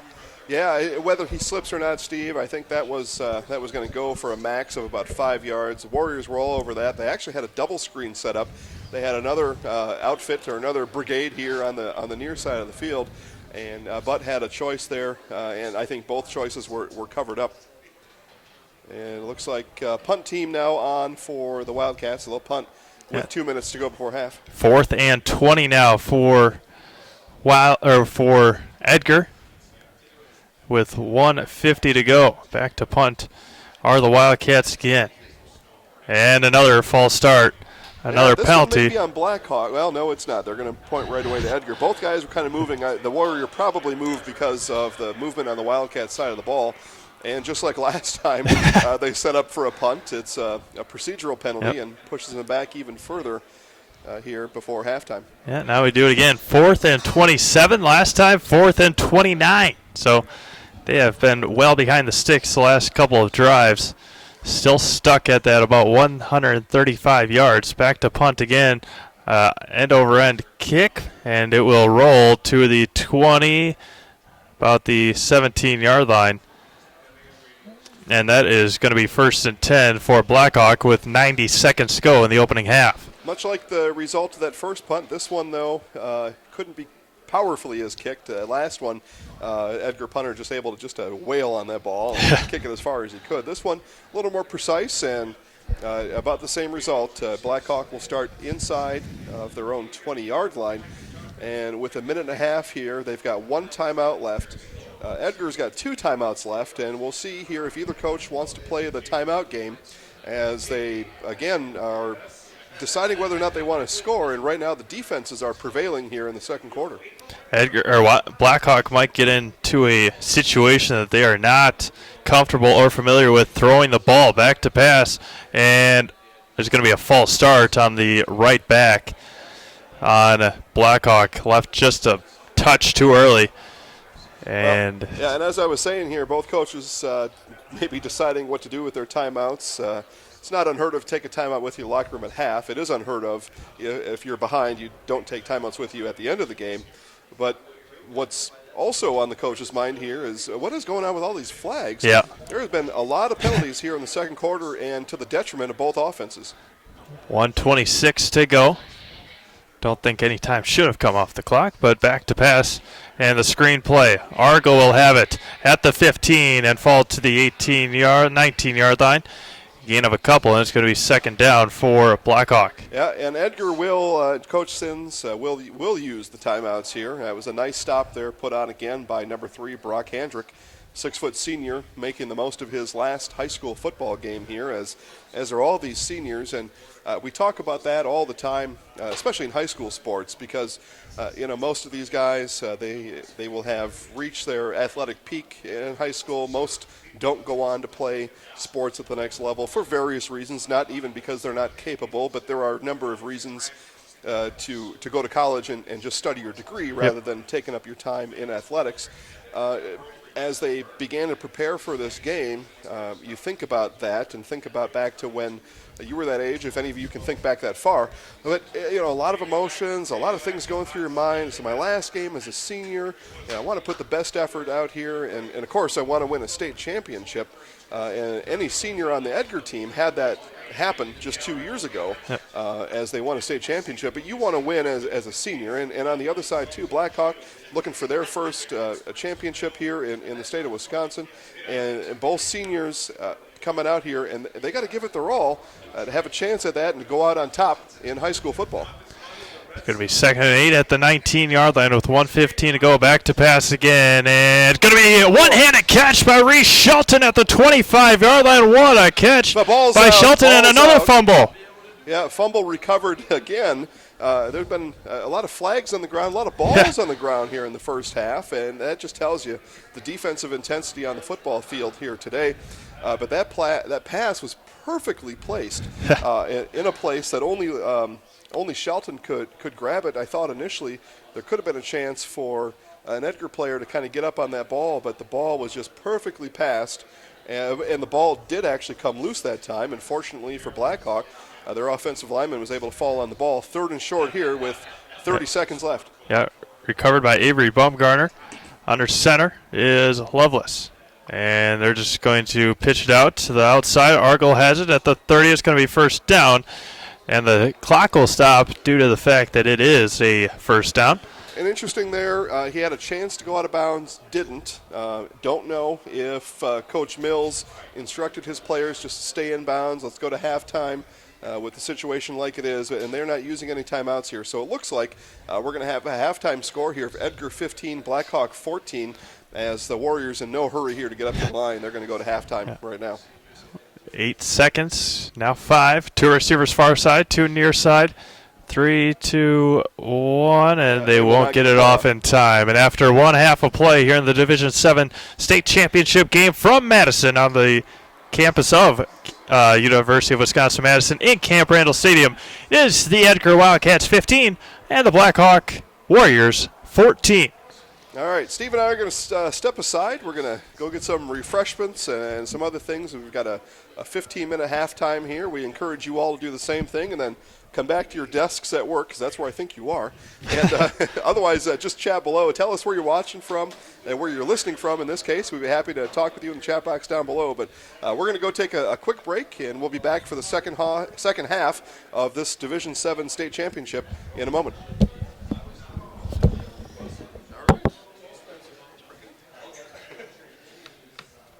Things considered, I gotta get some water somewhere. Yeah. I could only find the soda machine up there. Let's see what we can find here.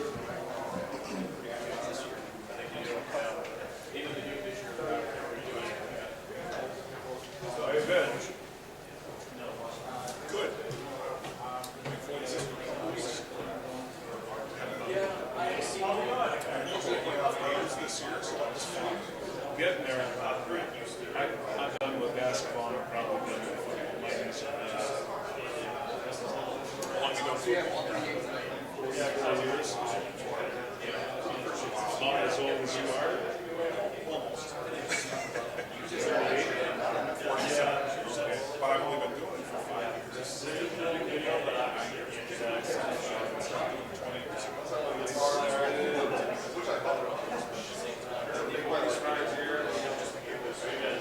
I was gone for 2 years. Congrats.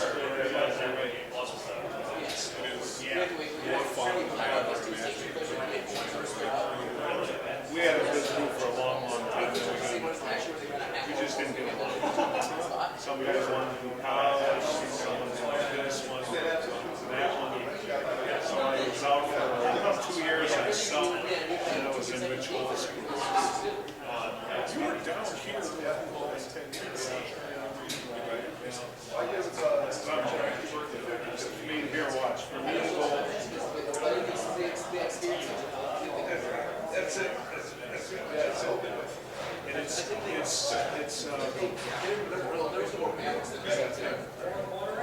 going sports in Kelsey.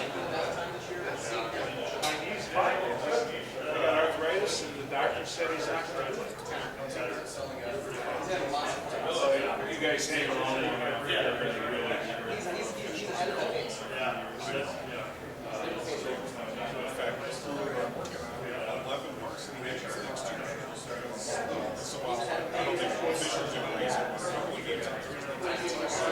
Well, they're playing up, Gary Seaver over there now. I know super well. He's starting to tell schools, you better put up playing on Thursday and Saturday. Just running the schools. And then on Saturday, he says, I lose a lot of my individualists. Did you ever do college? Long time ago. Maybe I'm scared away of someone like with this association that drive 6 hours. That's exactly $8 for the game, and then drive 6 hours. And then they brag about the guys being one of the best defensive conferences in America. They don't want to pay. And then a lot of them do games in the northeastern part of the state, so they get St. Norbert. There's Lawrence and Lawrence, yeah, but they're like this. I worked 4 years. This was 5 years. I worked with, Jim Fancook at all? I know the name. Jim Yeager? The name, I guess. Bernie Barrable? Bernie got me. I owe a lot to Bernie. He's really very good.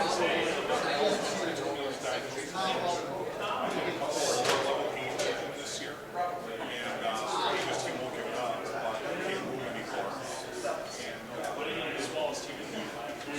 And he's confused about things, which he never did. I mean, he was, when I got into it, from a rules standpoint, and now he's, I mean, Build the road. oh yeah, worked with Bill. Yeah, he talked a lot. He was in our football crew a long time ago. You see him sometime, ask him about that trip to Las Vegas with Berman and Williams. Okay. No, Bill was definitely a mentor for me the first couple of years of doing it. Oh, he forgot his hat, officiating. Stirrups came off, he was officiating, accent coming up to work a game. He was living in, was he living in Berlin at the time? Can't remember where he was. Well, he started in college with us.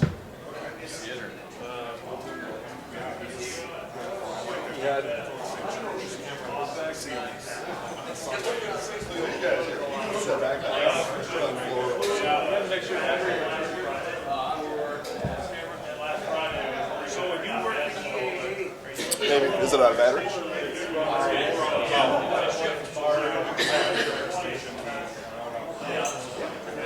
all they put the fire station on the airport property. How's it going? Good. Yeah? Having fun? Yeah, Good. it's cool. They're a little bit strict down there of where you can go. Oh, where I'm you can't sure. go. Oh, I'm sure. Thank you Yeah. for what I told you guys. We're told about field access, but we got the right talks supposed to get off. Yeah. Apparently we're not supposed to be on the field. Live and learn. Yeah, you can be, man. Not on the I field. expect not to be on the field. Right? Can you stand behind center when they're first and 10? Now it's a little chilly up here without the sun. A little bit. It's a little cooler A than little bit, yeah. I would say that's a good observation.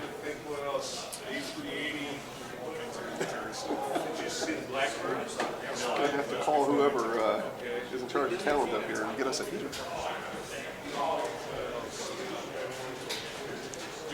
I didn't know where we were going to be, so I packed like long johns in there and turtleneck and Well, so if you want to go next year, let me know. Get you Rockstar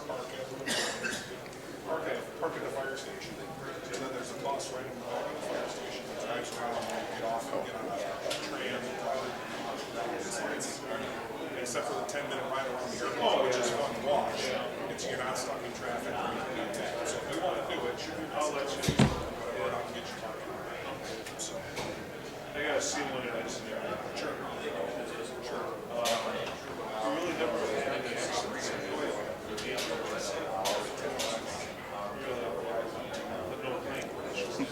Last year we had just a few where landing our phone up on Paul Bonner says he's enjoying our bird's eye view of the game. So that's nice. That's what I was going to ask you. How many people are? There were 58 at one time, live. off roll and ran out the back. So then they're averaging about 45, at one time during the whole thing. So, yeah. No. I mean, you never know sometimes what you're going to get in these things. Well, I was telling you, 16. I was like, Stratford's usually the big honcho when it comes to the dream.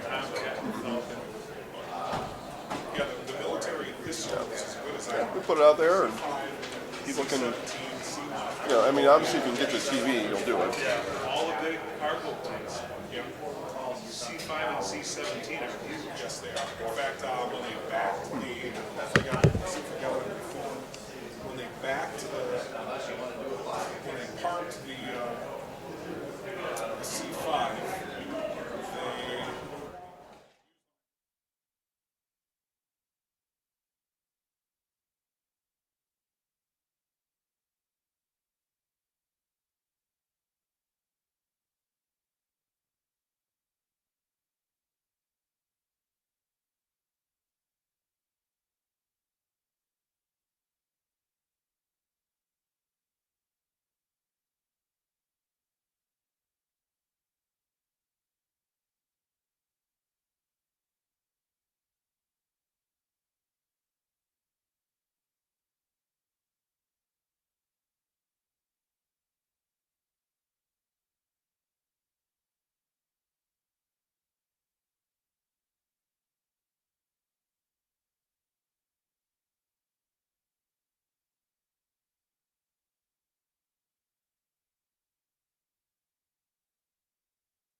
cap here and then read a commercial, and then we'll be ready for you.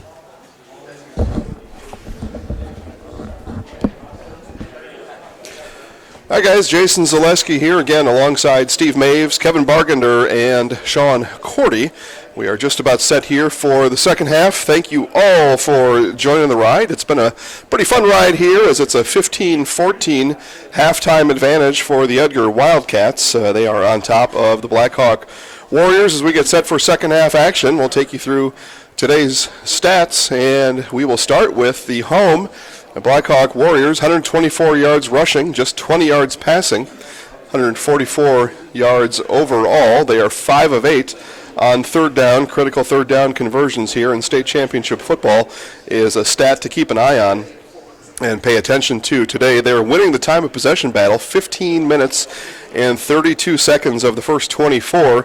The ball was held by the Blackhawk Warriors. Moving over to the Edgar side of things, more balanced attack, 67 yards rushing, 68 yards passing, 135 yards of total offense, so just 9 yards of offense separate these teams and 1 point on the scoreboard. And third downs, 50% on the day for the Wildcats as they are 2 of 4 on third down. And of the 24 minutes of game action, 8:28 is held by the Edgar Wildcats. So we will bring Steve on board here. And Steve, your impressions of the first half so far? Well, a lot of turnovers, not a lot of turnovers, a lot of loose balls, a lot of penalties, 6 of them for Edgar, just 1 for Blackhawk. But Blackhawk's able to take control or take advantage of the Edgar turnovers. They had that fumble on the first play from scrimmage. Blackhawk took it 44 yards on a third down, and then a big fumble down here, and they were able to convert on that as well. So Edgar's just got to take care of the ball. Blackhawk just got to keep taking advantage and have take advantage of their opportunities. Edgar scored 15 points in the first quarter. Blackhawk touchdown in the first and then touchdown in the second. They just have to find their opportunities, and it'll be interesting. We talk about it all the time. There are some fantastic coaches in the state of Wisconsin, high school level. What kind of situations, what kind of changes are they going to make here in the second half? And Edgar just has to find a way to run the ball. Will Rates, 1 rush for 1 yard today. That's all he's got. And they've been able to find some other players to step up a little bit, but Will Rates has got to find his groove here in the second half. Yeah, and those two turnovers you talked about for Edgar will certainly limit anybody's offensive touches if you're giving the ball away. Big reason why the big the time of possession differential here. And like you said, coaching in high school sports, as you go up the ranks, in my opinion, coaching becomes less and less important. So coaching most important at the high school level, and these two coaches definitely very talented, have their teams in yet another state championship game. So kickoff is here and second half is underway. They're taking at the 8-yard line, let it bounce over his head. Blackhawk will take it right up the middle. Hedstrom and Argo. You see Edgar just trying to rip that ball out every chance they get to stand up the runner and just try and rip that ball out, but it'll be taken at the 26-yard line for Blackhawk to start their first possession here in the second quarter. Yeah, number 50, R.J. Knetter in on the stop for the Wildcats, and special teams play been, I would say, better for Edgar than it has been for Blackhawk, as average starting field position much worse for Blackhawk off of a special teams kick, and they'll start now from the 26-yard line. It's 1st and 10 from Camp Randall. Lovelace under center in unison again. Goes down the Warriors, rolls out to his right. They'll pass on the first play of the second half. Finds it. It's going to be picked off. Oh, what a play. At the 41-yard line. What a catch. What a play by Brock Handrick at the 41. And again, they're going to start at the 41. Handrick with a leaping grab right at the boundary and stepped in front of that one. They were trying to just precisely place the ball right in down the sideline here, and Handrick a little too wise for that situation, able to leap up and grab it down as that pass was intended for Reese Shelton, and set up on the 41-yard line of the Blackhawk side of the field. And Edgar Wildcats changed the tempo here. They gave up a fumble on their first possession of the first half, and the Blackhawk gives it right back here in the second half. And Carson Butt's going to be under center, going to give up the middle, and race is going to go nowhere. A gain of maybe a yard or maybe a half a yard to the 40-yard line. It's going to be 2nd and 9. Just trying to get Will going a little bit. Are the Edgar Wildcats here? Well, did what you asked for, give him the ball. Yeah.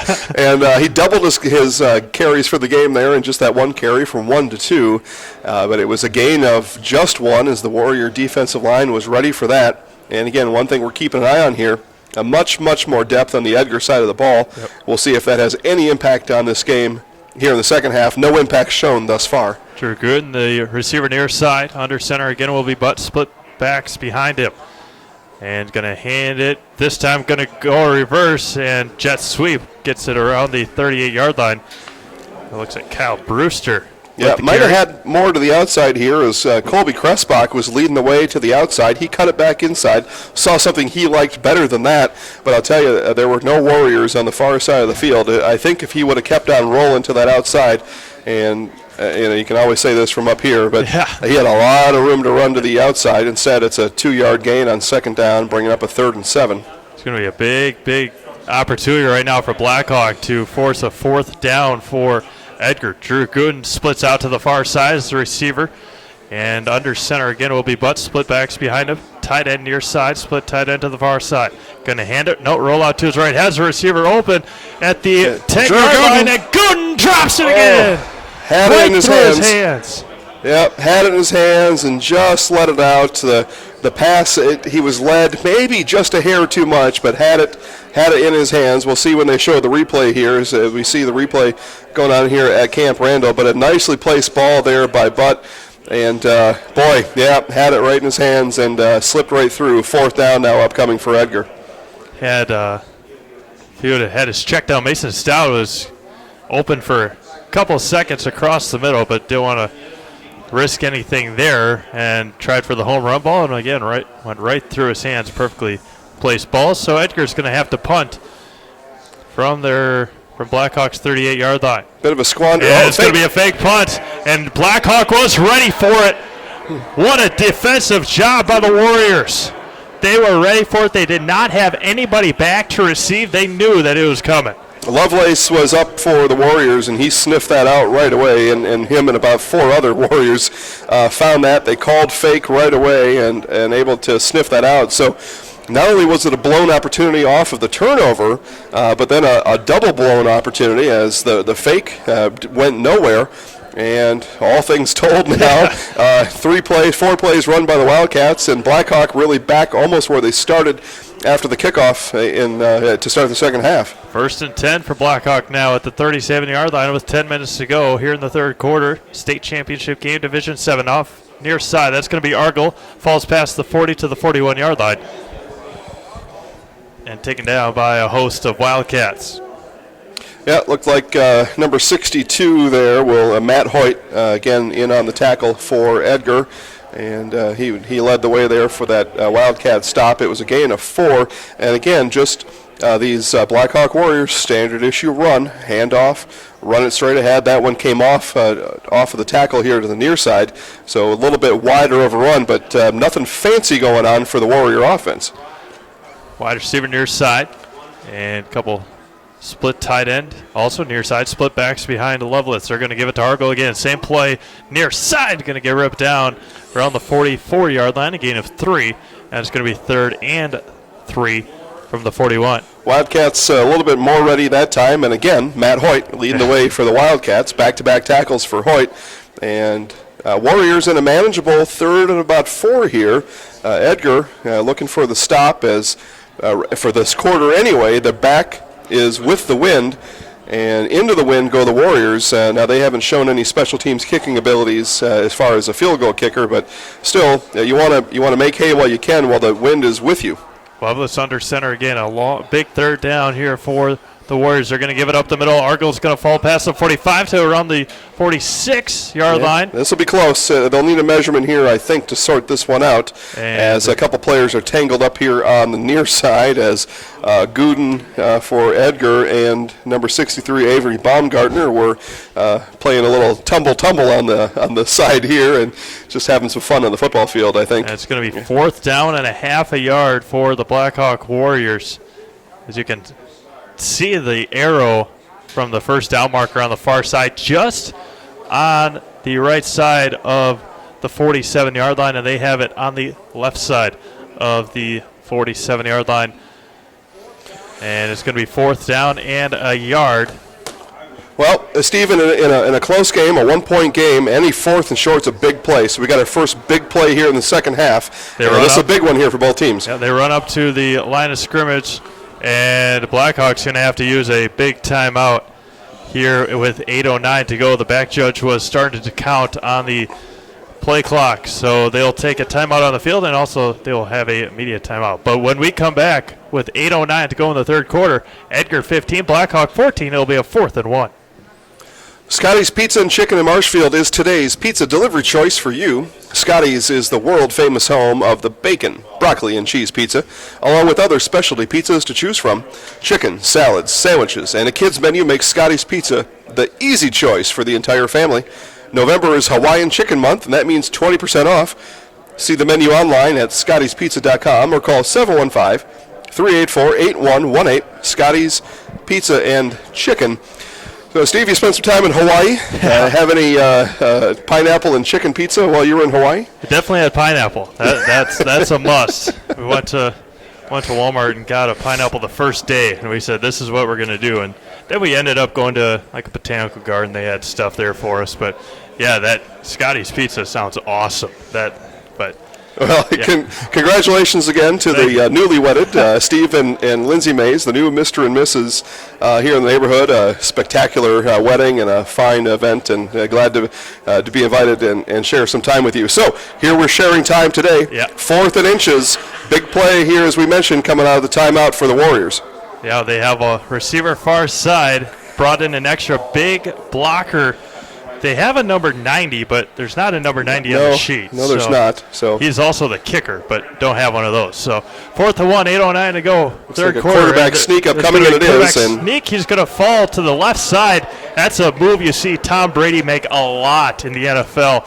He tries to sneak, but then he just takes a little left to the center. Yeah, just shuffle to the left to feel the flow of your offensive line in front of you, and then when that hole develops, and it will if you shuffle long enough, and then you just squirt right through it, and that's exactly what happened there. And the reason that works like it does is because the defense only has so many people to close those holes down, and if you just stay patient and shuffle with it, most times, more than not, you're able to get that first down, and the Warriors did there. So a couple of big 3rd down conversions for Blackhawk in the first half, a big 4th down conversion here in the second half. They're going to give it to Argo again inside the 50, inside Edgar territory to around the 46-yard line. Getting a little bit choppy on the back ends of some blocks, but it's going to be 2nd down for Blackhawk. Yeah, Big Man Hoyt was ready again for that one, and Argo saw Hoyt and decided, I'm going to step back inside, so jump cut back to the inside, back to the middle of the field, and able to push up for what turned out to be a 4-yard gain. Otherwise, that may have been a stop for only a gain of 1 or 2. 7:10 to go here in the third quarter. Division 7 state championship game, Blackhawk and Edgar. They're going to give it to Argo again. He's going to get met immediately in the backfield. And guess who? Matt Hoyt. Matt Hoyt is taking this game over. We called his name a bunch leading into halftime, and now I've called his name almost nonstop here in the third quarter as he knifed right through the Warrior offensive line there, and a big stop. It's a loss of 3 on the play. It's going to be a 3rd and a long 8 now at the 49-yard line for Blackhawk. Edgar's defense so far in the second half, very, very good. Gave up that 1 4th down conversion, but more times than not, that 4th and maybe a half an inch, the offense is going to end up getting. Yeah, Wildcat defense has carried the day more times than not. They've racked up big point totals through the season, but by and large because of that defense. 2 receivers near and 2 far, and that was going to be pass, going to be cut at the 40-yard line, and it's going to be a 1st down for the Warriors. Yeah, there was a nice route there by Caden Mills. Coach Mills probably had a time or two to coach up Caden during his formative years, but that was a nice route there. It was a nice 8-yard out, nice 8-yard up and then in, nice square in route, and it was a timing route, hit him right out of his break, and no chance there for Haferman, I believe, who was on coverage there. No chance. Haferman had a good position. It was just a better route by Mills. 1st and 10 now at the 39-yard line. It was 6 minutes to go in the third quarter. Argyle, the running back to the left. Quinn, the running back to the right. They're going to give it to Quinn up the middle. He's going to plow his way to the 30-yard line. And another good gain for the Blackhawk Warriors. Yeah, that was Carson Butt there on the stop, and then it was Carson just hanging on for dear life as he was dragged and just ran on the back of the runner there, and able to just hang on long enough for his Wildcat teammates to help bring him down. It's going to bring up a 2nd and short. Blackhawk gets up to the line of scrimmage very quickly on this one. Only 2 running backs, and going to run the same play to the right side, going to fall forward to around the 27-yard line, maybe 28-yard line, but another first down for the Warriors. Yeah, same quarterback sneak is on that 4th down. This one had a little extra pace to it, had a little bit more quickness, and it could because on only 2nd down there, you're able to take more of a chance and see if you can sprint through there, and that was definitely the case there as the clock winds now towards 5 minutes left here. Quickly moving third quarter here, and both teams with possessions here. This is the 2nd possession of the quarter for the Warriors. Under center again is Lovelace. 2 backs behind him. They're going to give it to Argyle on the left side, and he's going to lose a yard maybe. Yeah, Carson Butt there had come up from his regular safety spot and played more in the slot. There was no slot receivers. He moved up, brought their safeties down, did the Wildcats, and Butt able to diagnose that play, and no gain on the play for the Warriors. No gain, no loss for the Warriors. 4:35 to go here in the third quarter. Stick around. After the game, we'll bring you a little post-game show while they hand out the trophies, and then we'll get you ready for Division 6. Iola Scandinavian, Racine Lutheran. Approximately 1 o'clock start, and then after that, Stratford and Fond du Lac St. Mary Springs, Division 5. Under center's Lovelace again.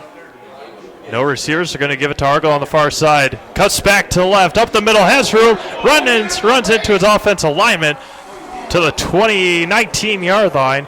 Gain of 8 till the 3rd and 2.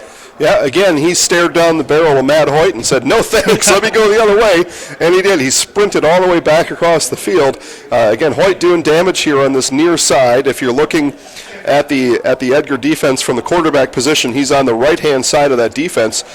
He's just having his way out there, and the Warriors going to have to consistently run the other way. 3rd and short now. Quinn and Argyle talking to each other in the backfield. Lovelace under center. And going to give it to Quinn up the middle. Going to fall past the 15 to the 14-yard line. And another first down. The ball did come out, but the near side judge said that he was down. And it's going to be 1st and 10 at the 14 now, a gain of 5. Got R.J. Knetter there on the stop for the Wildcats, but it was about 3 yards too late as he needed 3 and got 6. And a nice run there. By you said Quinn. Nice run there by Quinn, able to spin. As soon as Knetter met him, he spun, and that spin enabled him to get back forward and lean forward for the first down. 1st and 10 now at the 14-yard line, under 3 minutes and 10 seconds to go. They're going to give it to Argyle on the right side again. Maybe gain a couple of yards, and it's going to be 2nd and 8 at the 12 with 3 minutes to go. Ethan Heil in on the stop for the Wildcats that time, and these Wildcat linebackers able to get some things done here in the third quarter. R.J. Knetter, speaking of linebackers, heads off as fresh body comes in for him, and that's again what we've been talking about here a little bit is the depth for the Wildcats is enabling some of those fresh bodies to come in and out here. And as I'm saying that, Warriors are running people on and off. We'll see here if they're able to get this play off without having to use a timeout. It's 2nd and 8 upcoming. 2:35 to go, third quarter. Back judge just pacing in the end zone. They're going to give it near side. That's Argyle to the 10. Falls forward to about the 6-yard line. And it's going to be a gain of 6 more. It's going to be 3rd and 2 again. Drew Gooden and Caleb Haferman in on the stop for the Wildcats. And stopped just in time. As you said, it's going to be 3rd and about 2. And they needed that stop to keep them to just the 3rd and 2. Could have been a touchdown with the way he was running. He had a full head of steam headed towards the end zone. Blackhawk gets up on the line quickly. 3rd and 2. Under 2 minutes to go. They're going to give it to Argyle on the right side. Inside the 5. He's going to fall forward. It's going to be close. Boy, there were a couple Wildcats who had chances in the backfield to bring them down for a loss. Drew Gooden was one of them. The problem was, though, Steve, the Wildcats were diving at him rather than keeping their feet, making contact, and driving them backwards. That enabled that forward progress to be near a first down. It looks like he may just be a couple inches short. I don't know if they're going to bring the chains out or not. It looks like they will. So we're going to get an official measurement here. But again, back to the defensive effort by the Wildcats. Nice job on the team tackle there at the end. But a couple Wildcats had a chance to stop him in the backfield. And I think if they would have just kept their feet instead of diving at his feet, we'd be talking about a 4th and 3 here instead of the chains coming out and a possible first down for the Warriors. We'll see as they put the leading edge of the chains out, and it looks like it's a first down Blackhawk. It's going to be first and goal inside. Oh, a lot closer than it looks from up here, but they put a camera right on the ball, and it's going to be first and goal from the 4-yard line. So again, that effort there on either, you can look at it from both sides, but the effort, whatever it was, first down Blackhawk, and now first and goal, down by 1, chance to take the lead here in these final moments of the third quarter. 1:45 to go. Goal line, offensive line for the Warriors. Split backs, Quinn and Argel. And it looks like he's going to keep a roll over the pile. kind of just set himself on top of the pile and then just tumbled to his left and forward enough to scratch out about a yard on the play. Yeah, it's going to be under 90 seconds to go. All Blackhawk here in the third quarter. Edgar headed for, 4 plays, 3 plays, including a fake punt. And Blackhawk extending their time of possession.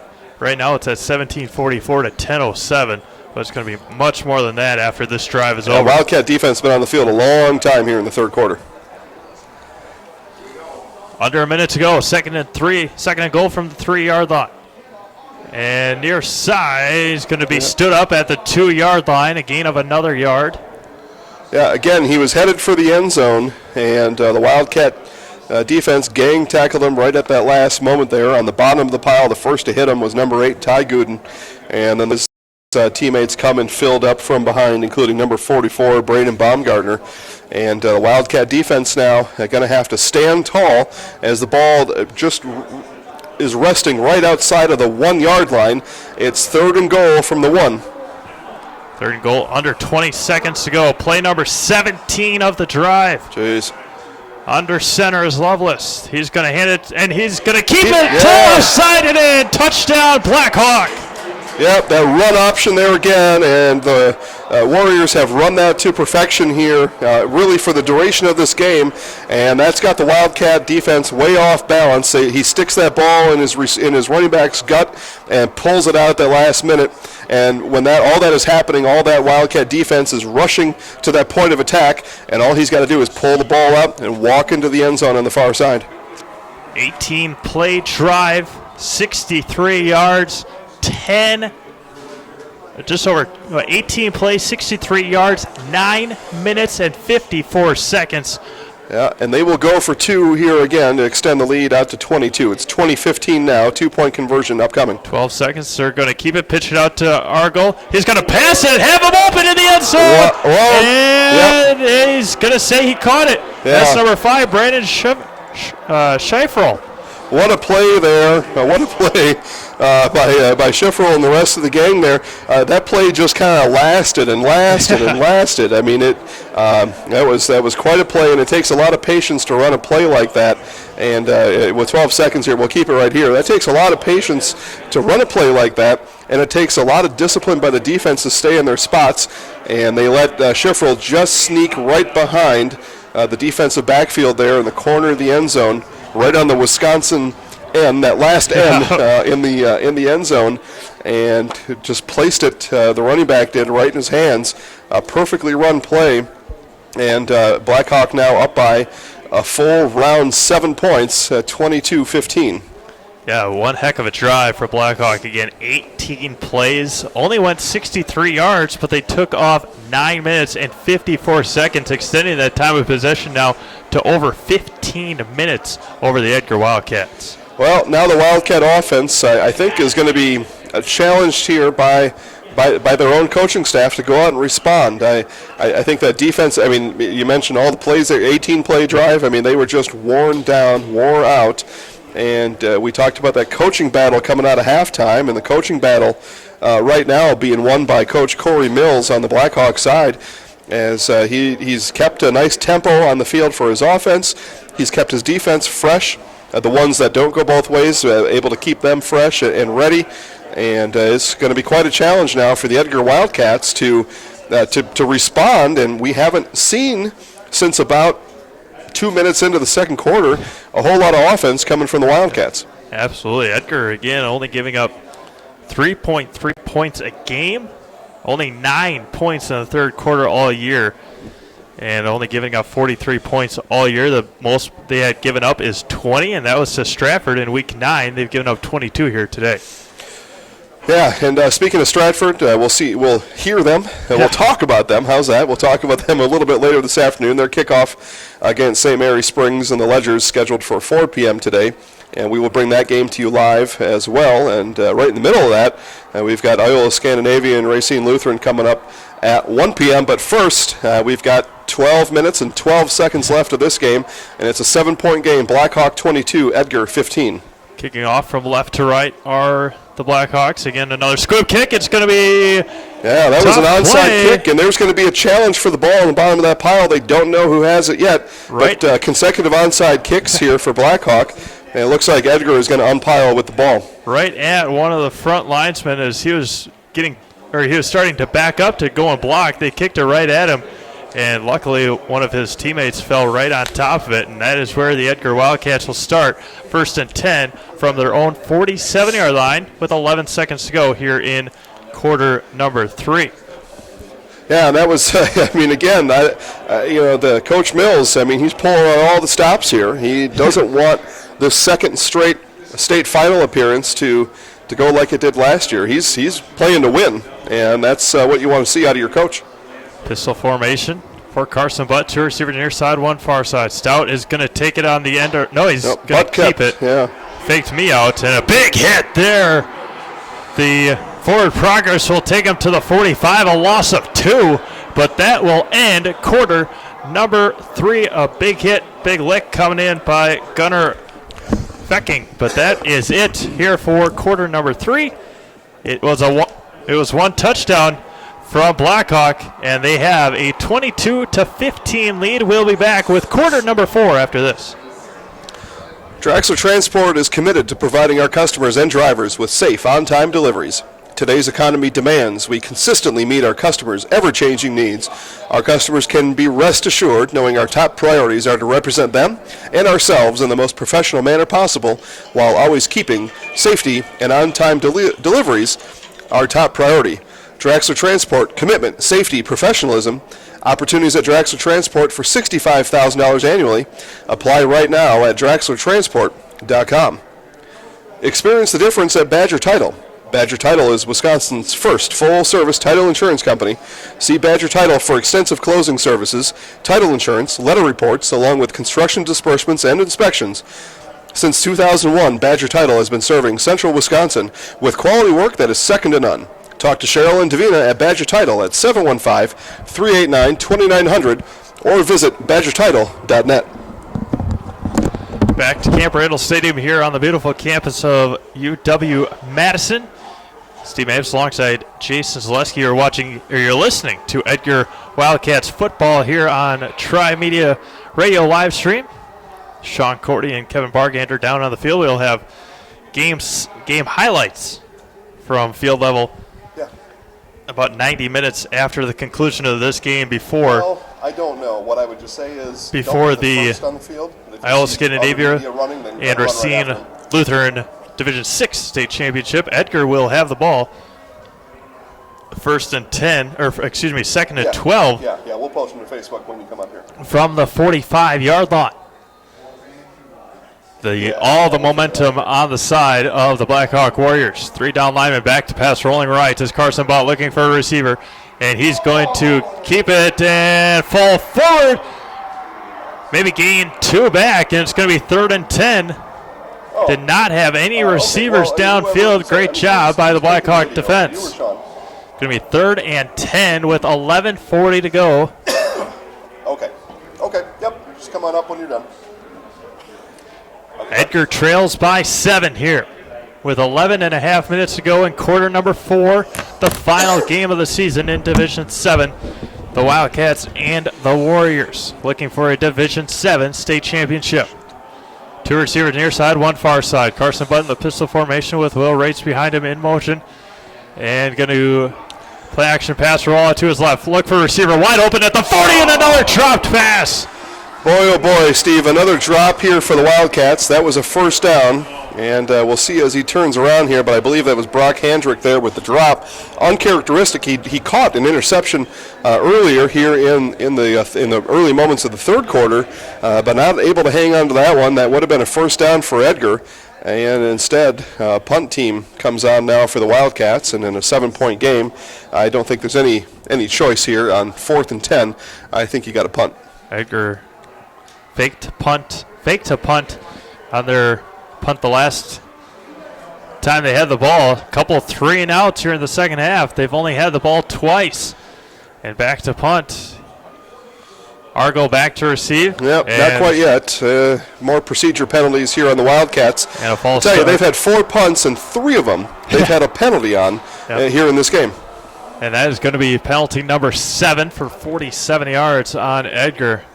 The last 4 drives now, besides or with that 3 and out on their opening drive of the second half, they had 2nd and 49, then they had 3rd and whatever, and then they had 4th and a mile. They had 4th and a mile to end the second quarter, and now they have a 4th and 15. So not very efficient offensively, but another great punt rolling inside the 10 to the 7, rolling inside the 6 to the 5-yard line. What a punt. Yeah, nice punt there. Let's see here. They punted from the 42.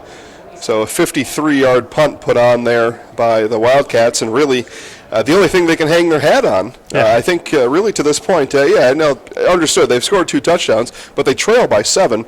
The punt game, when you tell somebody, hey, our punt game was really good today, it's not saying a whole lot, and that's certainly not saying what you want to say about the score. And Blackhawk now, with the possession, they put together another 18-play possession. They could be on their way to hoisting a gold ball here in 10 minutes and 55 seconds. 1st and 10 from the 5 for Blackhawk. Under center is Lovelace again, 2 running backs behind him.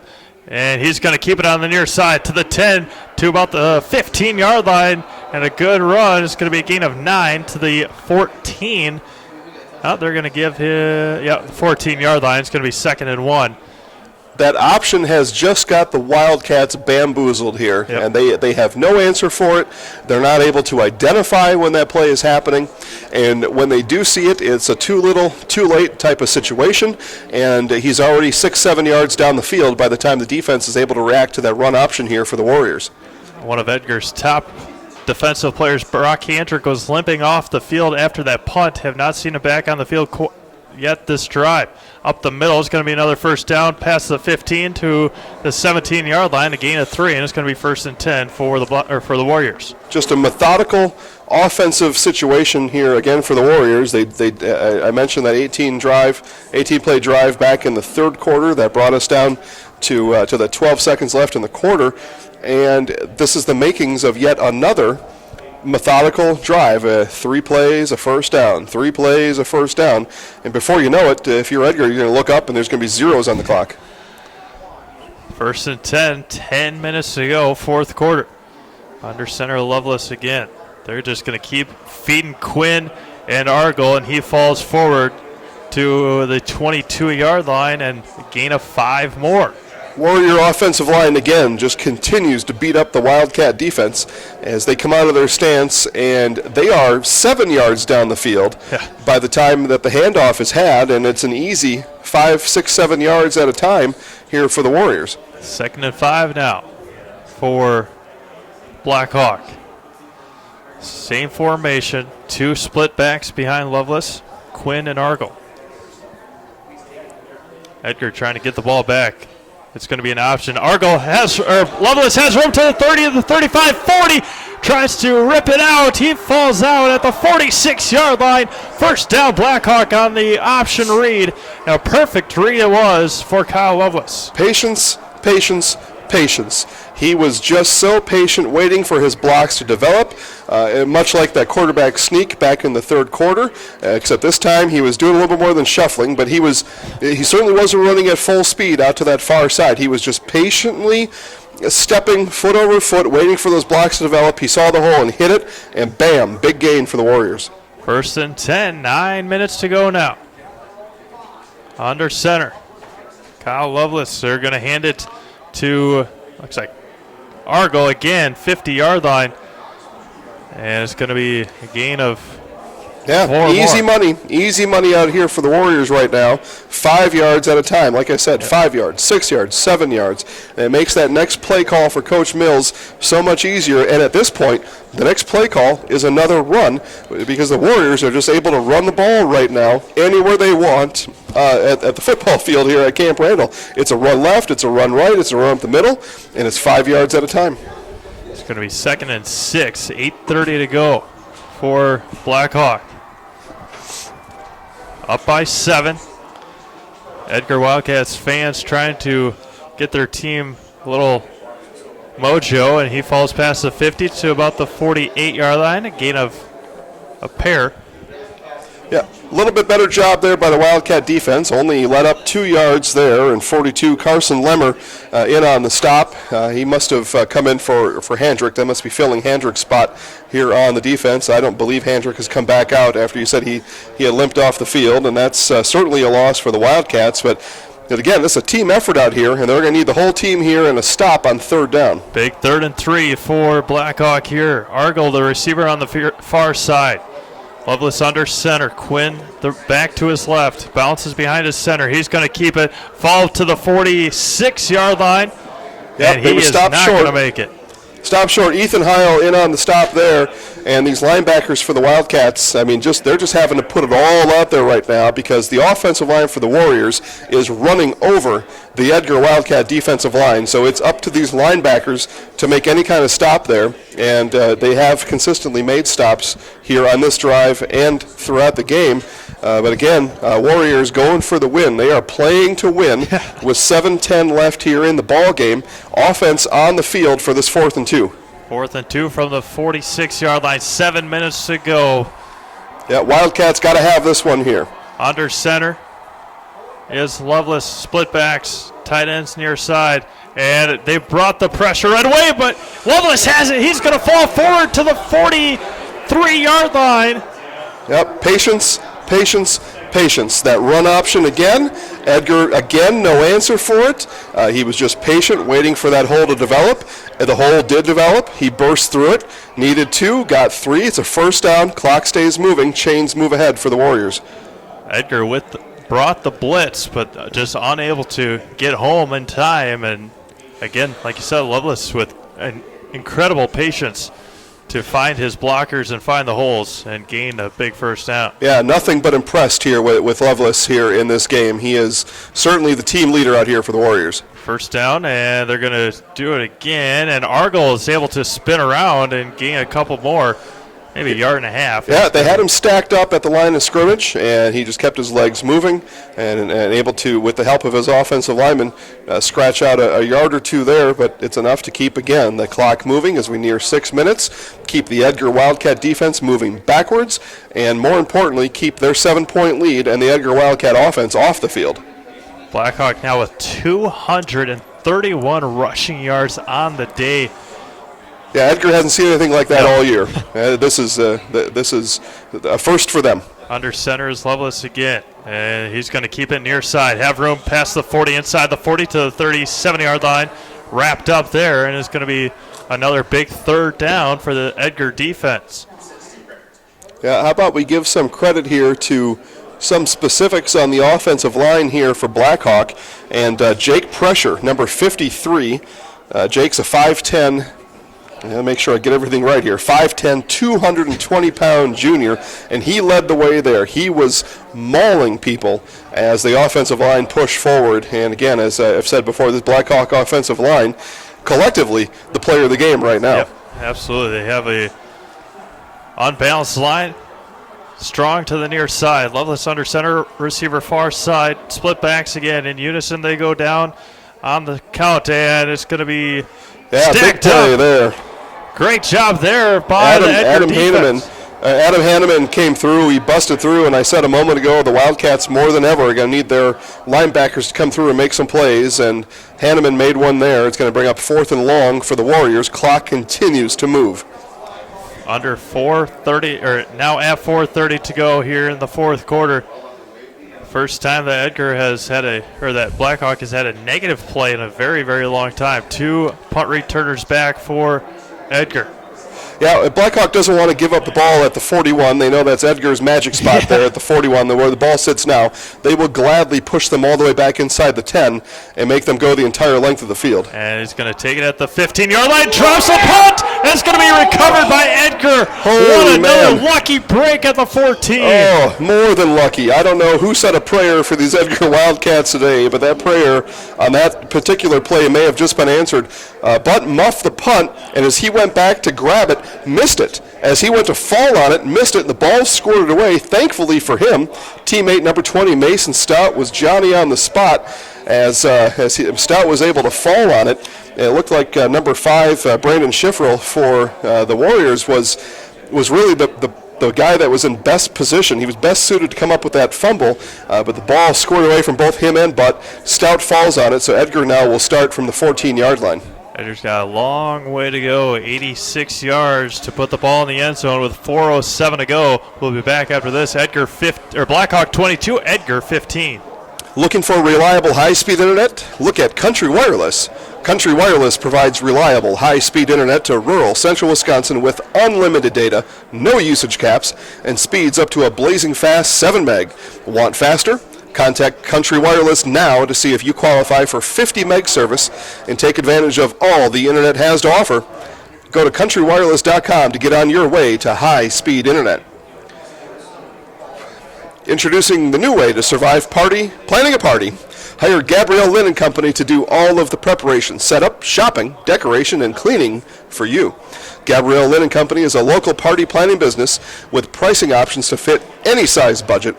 Give Gabrielle a call at 715-630-4381 or go to GabrielleLynnandCompany.com for more details. Gabrielle Lynn & Company. Back to Camp Randall Stadium here in Madison, Wisconsin. Division 7 State High School Football Championship. Edgar finds themselves trailing by 7 with 4:07 to go here in the fourth quarter. Carson Butt struggling to keep a hand on the ball all day and almost gave away the ball in the red zone. There's Will Rates up the middle. He's going to fall forward to around the 19, a gain of 5. One of the first positive runs for Will on the day. Tell you what, Steve, you hit the nail on the head there. Carson has had trouble keeping the ball all day and has put his Wildcats in a tough spot here a few times. If that ball would have been recovered by the Warriors, the Wildcats may have been in a spot they couldn't recover from. Edgar still all 3 timeouts. That one's going to be pitched far side. That's Haferman. Gets a block to the 20, to the 25, 26-yard line. First down for Edgar. Nice job of cutting back in there by Haferman, able to pick up the first down. That's a split-second decision there. He cuts back in. The clock will stop momentarily while they reset the chains in first down. Conversely, he could have continued sprinting to the outside, got the first down, and ran out of bounds.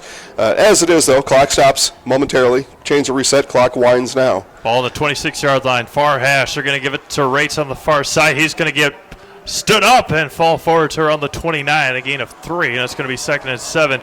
Edgar still with all 3 timeouts remaining with 3:15 to go here in quarter number 4. They go back to huddle again. I had mentioned that Edgar hadn't seen a rushing attack like they've seen from the Warriors. They haven't seen a run defense all year like they've seen from the Warriors, too, and that shows on the stat line with Edgar only 86 yards rushing in the game. It's going to be pitched out near side and get a block and go nowhere. Leveled again. A great hit at the 33-yard line. A gain of 4. It's going to be 3rd and 3. Yeah, Stout was bottled up there. He was 1v3 there. There were 3 Warriors ready to take him head on, a cutback or a cutout, and they had him in all 3 positions and able to make the big stop there. 4 down territory right now for Edgar, obviously, with 2:30 to go, down by 7. 3rd and 3. Under center is Carson Butt. He's going to give it to Rates up the middle. He's going to fumble it again. It's going to be taken by the Warriors. Yep, and that is going to be big trouble here for Edgar as the fumble. He had the ball. He just lost control of it. He was running through the offensive line. We'll take a look at the replay here when it happens. But I think as he was running, he just lost control of the ball. It pops straight up in the air. We'll take a look here and see. Now, it actually was contacted by a Warrior. And if I can take a look here, it looked like that might have been number... Yeah, it was. It was 54 for Blackhawk. Gunnar Fecking. Gunnar Fecking got his left paw in there, popped the ball straight up in the air, and a turnover. And we've got a timeout on the field. I don't think that was a TV timeout, though. Oh, it was. Okay. So a TV timeout, and I'll let you set us up here before we go to break on what's coming up in the next 2:21. Yeah, 2:21 left. Fecking has been all over the field here in the second half.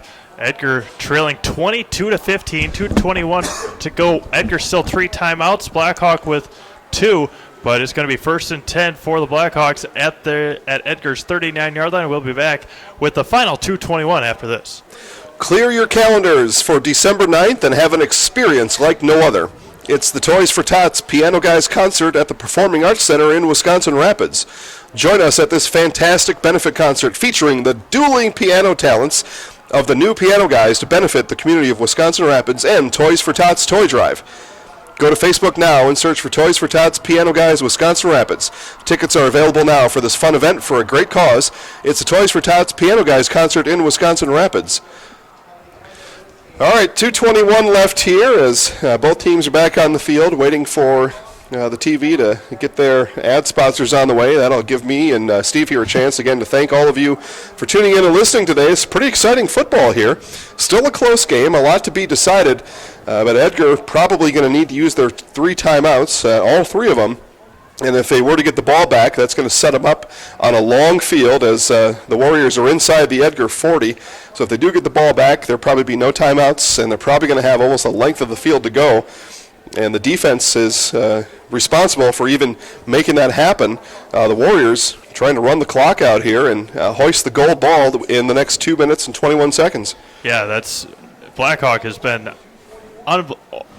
very, very impressive, obviously. Yeah. That 18-play drive in the 3rd quarter, their defense has been great. Edgar has shot themselves in the foot time and time again. Yeah. 3 turnovers. Could have been more. I mean, it could have been 5, 6 turnovers out here. Yeah, and they just have been unable to get their defense off the field. Their offense has not done much at all here in the second half. Have had 3 possessions, 2 2-and-outs, and now this turnover. And Blackhawk is just looking to run the game out now. Well, here we go. The clock will start here on the snap, and we're going to be off and running. Go ahead, Steve. Loveless under center. He's going to keep it near side, going to fall forward to around the 37-yard line. And Edgar uses their first timeout. They are going to need to use all 3. Ty Gooden led the charge there, and again he's having to fill these holes. And the other thing too, we haven't really talked a lot. We talked about patience and the Warriors having some different holes to pick from, and that's just the thing. That's what I think has put the Wildcats in a bind they haven't seen before. Is they've got to cover and fill more than one hole out there. I mean, there are 2 and 3 different places for these backs to run, and that run pass option and the run option just gives the offensive line even more time to create space for these runners, and they've been able to gash the Edgar Wildcat defense all half long. On the way down here, we were talking quite a bit about the Badgers, basketball and football. Mm-hmm. This Blackhawk football team, much like the Wisconsin Badgers, we're going to run at you, stop us. Mm-hmm. That's pretty much what Blackhawk has done today, 235 yards offensively on the ground, and that's what they do game in and game out. They average 37 points a game, but they're offensively they have been just about unstoppable in their conference and all season long. They're showing it here even more so today. Yeah, that's been the question that they've posed to the Edgar Wildcats. Can you stop our run? And the answer's been no. And they're going to have to stop the run now to get a chance at the ball, does Edgar. Yep, first down will put this game away. Under center's Loveless again in motion, coming. Pats his quarterback on the back to tell him to go. Up the middle, Argel has it inside the close to the 30 to the 31-yard line. And Coach Sins will take his second timeout of the fourth quarter of the second half with 2:06 to go, inching closer and closer to that first down, which would put this game away. Yeah, we'll take another moment here to talk about one of these offensive linemen here for the we'll talk about two of them, but a couple that have caught my eye here in the last couple drives, Jaden Stites and Hunter Metz, senior and a junior respectively, here for the Warriors. And again, this offensive line as a unit have been able to push the Wildcats all around the field, and individually they're all winning their battles, and that's what's been able to happen here. So the timeouts, as we thought, are going to have to be taken off. In order for the Edgar Wildcats to get the ball back, two things are going to have to happen here, maybe even three. First is they got to stop them on third down. Second, use another timeout. And then thirdly, Coach Mills could decide, I'm going to win the game right now, go for it on fourth down anyway. They only need 2.5 yards from here to win the game. Yep. So you got this offensive line. You've been able to run all game long. I've got 2 plays for 2.5 yards. I'm feeling pretty good as a Blackhawk Warrior right now. Absolutely. As they look for their first state championship since 2013. They came here in 1998. They lost. They lost last year to Bangor. Big 3rd and 3 with 2:06 to go. Under center is Lovelace again. In unison, they go down on the cadence. He's going to keep it to the 30 inside the 30, and that should do it to the 27-yard line. Yeah, and that will do it. Only one timeout left. If we run the math out here, Edgar perhaps could still get the ball back with a few seconds left on the clock. We'd have to run that math out. Again, the clock winds here. We take a look at the Edgar sideline, and no timeout coming from Coach Sins, so he probably knows the math a lot better than I do. But 40 a minute. Let's think about it here. Yeah, I don't know. I don't know if they can get the ball back. It would be the math is not working in their favor. Lovelace is going to slowly walk. They're starting to count as the back judge. And there's going to be a delay game. Big mistake. Yeah, maybe. Yeah. Maybe. At this point, what's 5 yards if I get to work an extra second off the clock? Again, they got a whole coaching staff here that's a lot more brilliant than reading a watch than I am. And maybe you need that 1 second. Maybe that was that final piece of the math to get you over the hump. Coach Sins, Edgar, in no hurry to call a timeout there. They can stop the ball, or they can stop the clock one time. And I think we're going to see the gold ball here going over to the Blackhawk Warriors as they get lined up here in somewhat of a victory formation. I don't think, though, they'll kneel down quite yet. 94 seconds to go for Blackhawk. Under center, they're going to give it to Argyle up the middle. He's going to fall to the 25. And Coach Sins will use his final timeout with 1:27 to go, trailing 22-15. Blackhawk again looking for their first state championship win since 2013.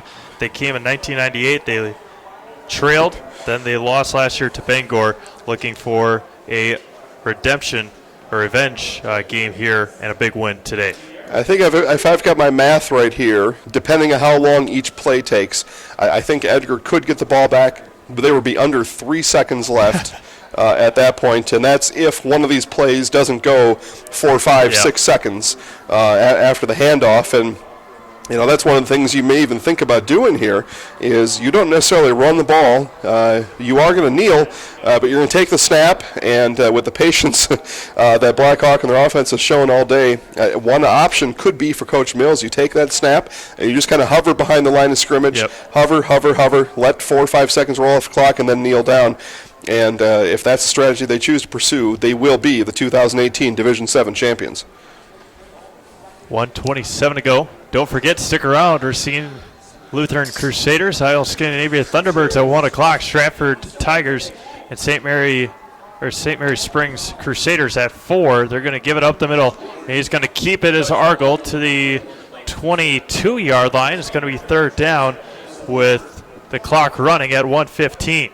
Yeah, and that was not quite a 6-second play, but that was a little longer as he stayed on his feet, a little longer than Edgar would have wanted that play to last, and the clock really working against the Wildcats now. Edgar just three offensive possessions here in the second half, 2 3-and-outs, and a fumble. So that is. Yeah, that's a recipe for a loss every time. Yep. It really is. Got to give credit to the Warriors where it's due, and their defense stepped up in a major part here in the second half.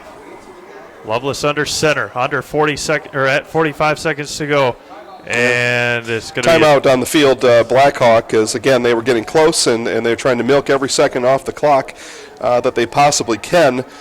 And I think now with just 42 seconds left, I think, well, as we kind of look at it here, so you kneel down. Let's just play it out here a little bit. Okay. So say you take the snap, you kneel down, all that brings the clock to about 38, 37 seconds, let's just say. You got 25 seconds to run your next play, depending on how flexible the back judge wants to be, and all of a sudden before you know it, and they did put an extra second on the clock, back up to 43 now. All that is just, I think it's going to take too much time. I think Edgar, depending on this play here, but again, if I'm Coach Mills, I'm playing for a championship.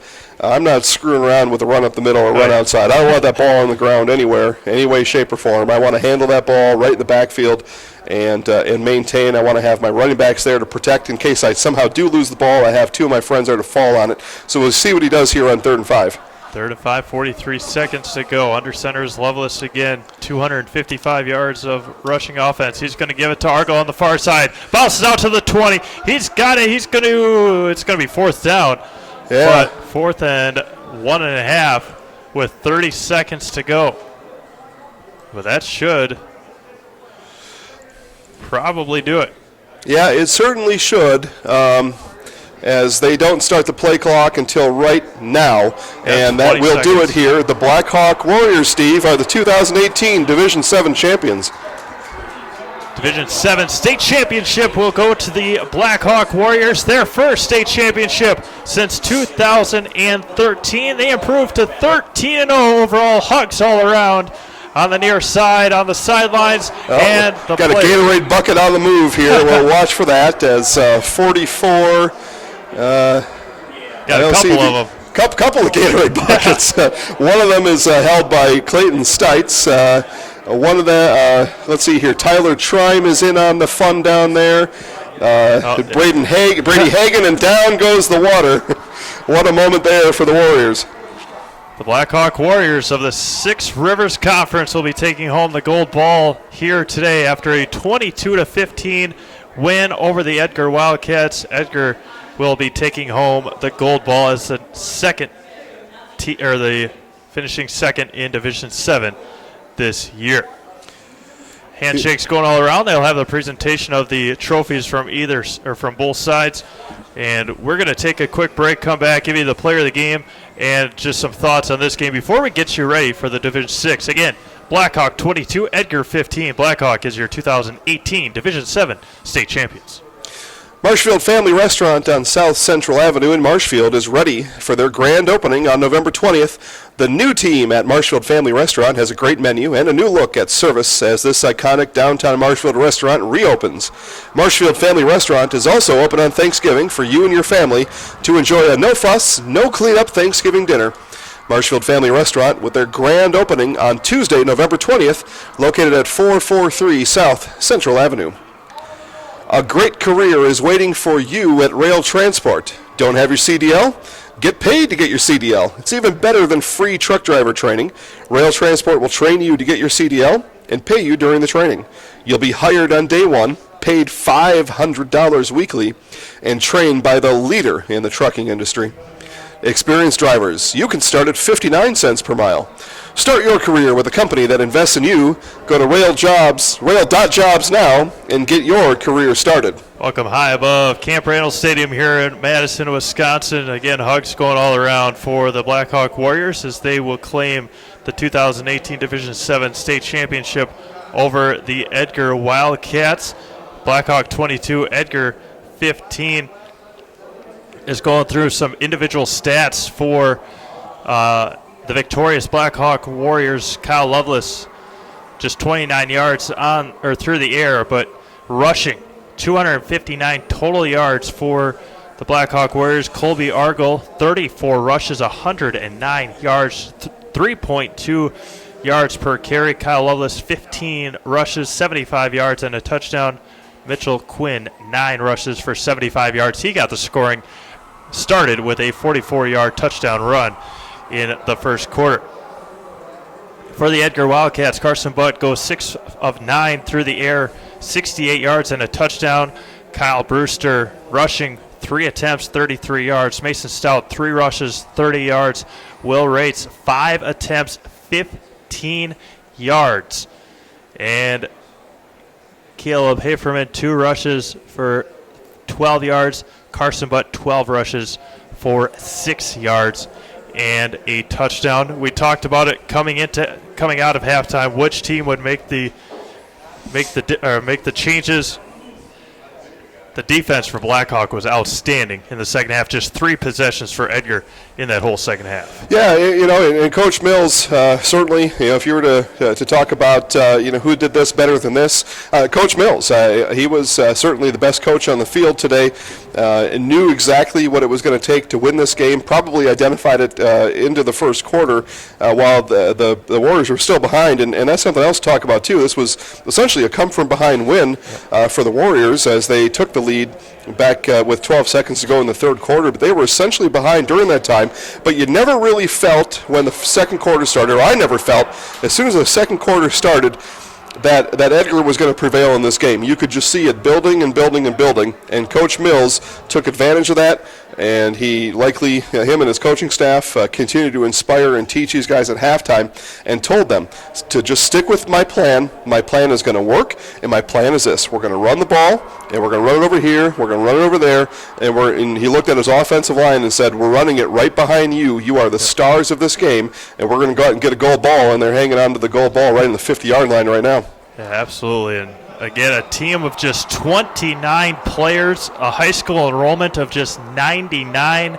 The Blackhawk Warriors are your 2018 Division VII state champions.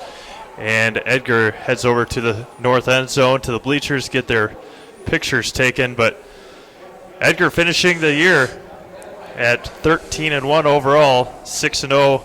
They were the winners of the Merrillwood Conference. Just any final thoughts before we sign off? Well, and again, not to belabor the point, but certainly the better team won today. Edgar Wildcats with a great season. Their seniors have a lot to be proud of. Some of them are going to continue on in their high school careers yet, just in different sports, whether it be basketball or wrestling or baseball or what have you.